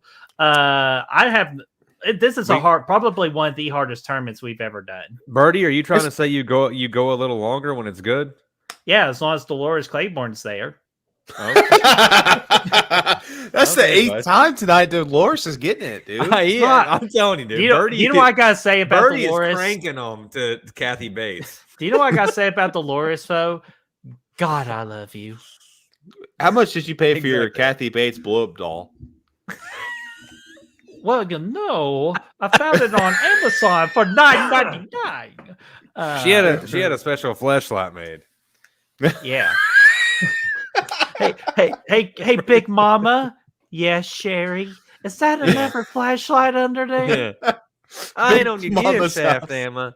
God, I ain't on your gift shaft, Emma. What an underrated gem. God bless Martin Lawrence. I love them. Is that another flashlight? I was like, hey, what are you all talking about? Like, damn, that's a baby. Hey, guys, speaking of which, if that particular idea happens, you might get to see Big Mama's house in a tournament next year. That could happen. Yeah. If that's the topic we love that decide to movie. go with. But speaking haven't of seen that movie. topics, Best comedies from the 2000s. oh, actually, we were going to possibly do all time, but again, we're still talking about it. Hell, 2000s could legitimately have a tournament on its own. You damn right, Jamie. I'm just waiting for somebody to dominate me, put me in the freaking shackles of Gerald's game. Come get me, Dolores. Kathy Bates would oh my lock you in those God. shackles, and she would sit on that. She'll probably be like, "Welcome On to that Big face. Mama's house." Hey, Chad, He are would- we interested in seeing a skit called Birdie's Game? No, literally, dude, that would be Oregon. the name of the skit idea that I have. We can get up to something with locking you up. Do you know what my safe word would be? Yeah, Birdie that's the Jam. thing. What would be the ultimate safe word? For me, it would be John Travolta. That's your safe word. John Travolta. John Travolta. I Yeah, don't Kathy think Bates. so, Raymond. But if there is a case, I would be losing all control. Kathy Bates would. She could rock your world, Birdie. Do you know what she'll make me sound like if I ever see her like that? Who? I can't even do the. Who are you? Who are you? But Is that the anyways, chicken fucker guy? no. Hey, wait. Who you calling chicken fucker? But anyways, though, we're just rambling on here, so I think we need to wrap this up in a nice little bow before things get ready to end. But hey, Brad, you want to go ahead and tell the people when our next big tournament is and what it's let 'em know. called? Let's let him know. Yeah. Well, I was going to let you know what's the next big tournament, and I'll say the topic. You tell Fright us, Fight, Clitorius 2024. Maximus. Oh my god, I could just imagine another gladiator skit. My name is Clitorius Maximus. Yes, Clitorius Decimus Meridius. Clitorius is here to stay, dude. I'm telling you right now. You might as well change your name on the channel to Clitorius. I could just imagine We my should get a job right now. t-shirt. This is Mr. Clitorius. How can I help you? But anyways, but Brad, You what's say the that at next work big at one tournament? time, Birdie, I think you might get fired. I Yeah, will. It's over. Even if it's my last name, that'd be discriminatory. But anyways, Brad, what is the tournament coming up next? The Fright Fight 2024. You want me to say the topic or you doing the topic? I'll do the topic. I don't mind this. Yeah, October. Big topic. October. Yeah, for October. We don't Okay. know when in October. It's usually towards the end of the month. But what we'll do is for Fright Fight 2024, you guys actually picked the topic this year because when we did a particular live ranking, that's all y'all been screaming about is Final Girls and all that. So that's what we're going to do. We're going to take 64 of the best Final Girls of all time. Let these crazy chicks fight each other in mysterious, sexy ways until there is one ultimate woman. We might, and this might be spitballing here, and you guys might say, "Fuck you, Brad." Who said that? We might throw in a few final guys too. Not out of the question. I would say that not confirmed. Don't say it's confirmed, but it's not out of the question. I don't think it could happen. Only Mark Patton can pass. There's only a few. There's only like 5 dudes that would be in there. It's like Ash, Mark Patton, James Caan, from Misery. Yeah, maybe a couple other dudes. We'll think But about it. it's Like possible. if It if we're depends like on if we need people, and well, we don't want to have it. I'll fuck off. I'll fuck off. That's a bad idea. I'll fuck no, off. it's okay because like Disregard. I think we could do final guys for our summer/tournament next year because I think there's like 32 of them. But with the final girls, with the research I've done, I have like 120 of them. Yeah, but some of them suck ass. Well, we don't know. We'll definitely talk it over. If that Well, changes, we add some. I'm final. drunk. We're live. Like, there's nothing to real. That shit happens when Brad's drunk Yeah. and live. So we got to stop it before things get out of hand. So with that in mind, guys, hopefully you're pleased with the Shining winning this tournament. And let us know, do you agree with the Shining winning this tournament? Or do you think another disturbing Stephen King movie deserves to win this tournament? Let us know in the comment section. And Chris, I'm pretty sure you'll be the first comment down in there saying Maximum Overdrive should win. Maximum Overdrive, baby. All day long. Emilio.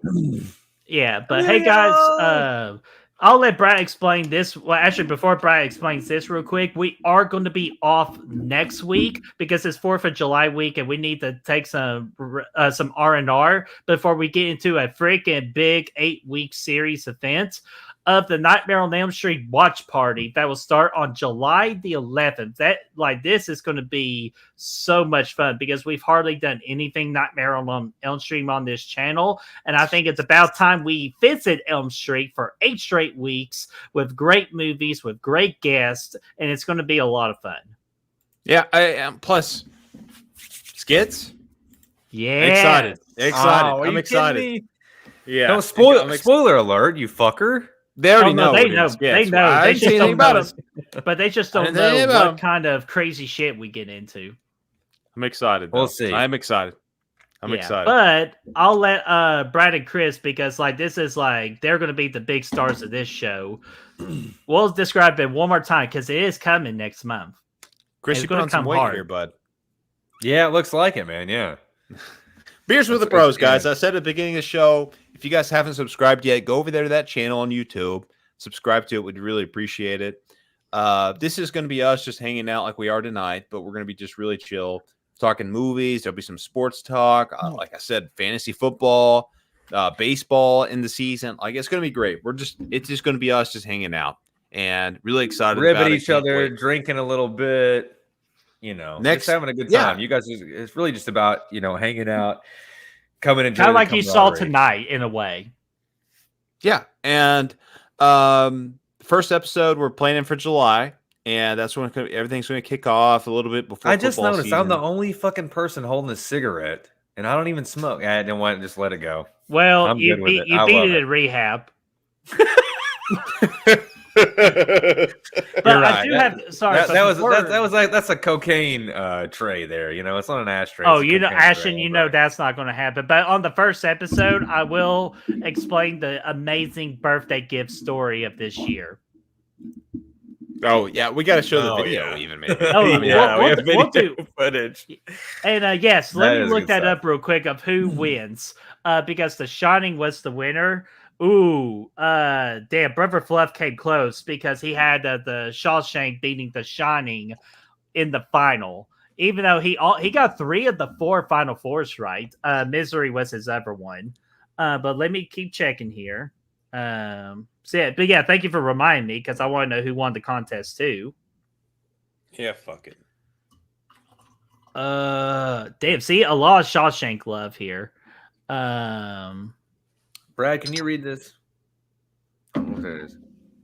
Raspberry cheesecake pastry my sour. God. Dude, my dad Yeah, freaked out about that fucking. I know, Aunt man. Joanne. He was like, Aunt, We have one winner, Brad. Aunt Joanne. You're talking about Betty's blackberry cobbler, not That's Aunt the one. Joanne's, but either way, yeah. So yeah, we Yeah. got a raspberry cheesecake now. This thing's fucking delicious, dude. This is great. I'll bring some up on the 4th. Do it. But let me get this win and get people out here because we're almost at 2.5 hours. But Okay. we got one winner who picked the winner right, and they also picked the finals right. The winner Wow. of this year's contest for a free $25 gift card of their choosing is, and I'll even pull up their name. Brooke! Wow. Yeah, Wow. Bingo, was the bingo, first- bongo, baby. Brooke was the first bracket turned in, and she became the winner. So, Brooke, congratulations! I will get in contact with you to let you or to figure out what $25 free gift card you want of your choosing. Did she win another Yeah, dude. tournament? Which one? Brooks Did she fucking win killing another them out one? here, dude. I cannot remember, but I feel like she won another one. I feel like maybe the last one. Maybe I'm wrong. Again, Was it the drunk, DVD we're giveaway? live. You never know what could happen with Brad, but congrats, Obviously. Brooke. Fantastic job. Congrats on your victory. You did a really good job. yeah, She Oh, did. She said Yeah, she she did. did. Yeah. Yeah. Nice. Yeah. So Brooke is on the roll. She knows how to play this game, so that's badass. She's freaking killing it, man. I love it, dude. Brooke knows good reels. She knows how the It's the tournaments work. choices. You guys are predictable, man. Fantastic. Oh. That's all it is. She knows what you guys are going to pick, dude. That's all it is. Hey, the thing about it is these tournaments, there's nothing predictable about it because, like, Part 6. We do the Part 6 beat Halloween one year. It happened. It happened. We do the first 2 rounds. The people do the next 2. Misery wasn't even involved in the Elite 8. Mm-hmm. Speaking of Robert Probably. Eggers, The The Vivid. Vivid. Put the V's up, as my college Vivid, friend baby. always said. Who is that at the top? Is that Black Phillip at the very top of that shirt? yeah, it's Black Phillip right there. No, that's the rabbit. yeah. I'm sorry, Oh, Black I'm Phillip. Well, no, this is the See people on this one? down here. Oh, It's the okay, I family. got you. The We need to Vivid. end the stream because I'm about to take off my clothes. No, keep it rolling then. All right. Anyways, we're Okay. going to get on out here. Thank you all Anybody- so much If anyone wants to continue this, visit us over at our OnlyFans channel, onlyfans.com, /Goodreal Humping. I'm sorry. And we'll continue where we left off. It's where Brady's gonna get OnlyFans naked. /Goodreal Humping / this one doesn't actually exist / John Slash- Travolta. But slash anyway, backslash because that's appropriate. Exactly. # how you like me now, biznitch. But anyways, Chris, since you're rarely you show up here on Goodreal Hunting or Goodreal Humping, wherever you freaking show up, I think it's only reasonable that you get the last word. Absolutely, man. Shining one, shine on, baby.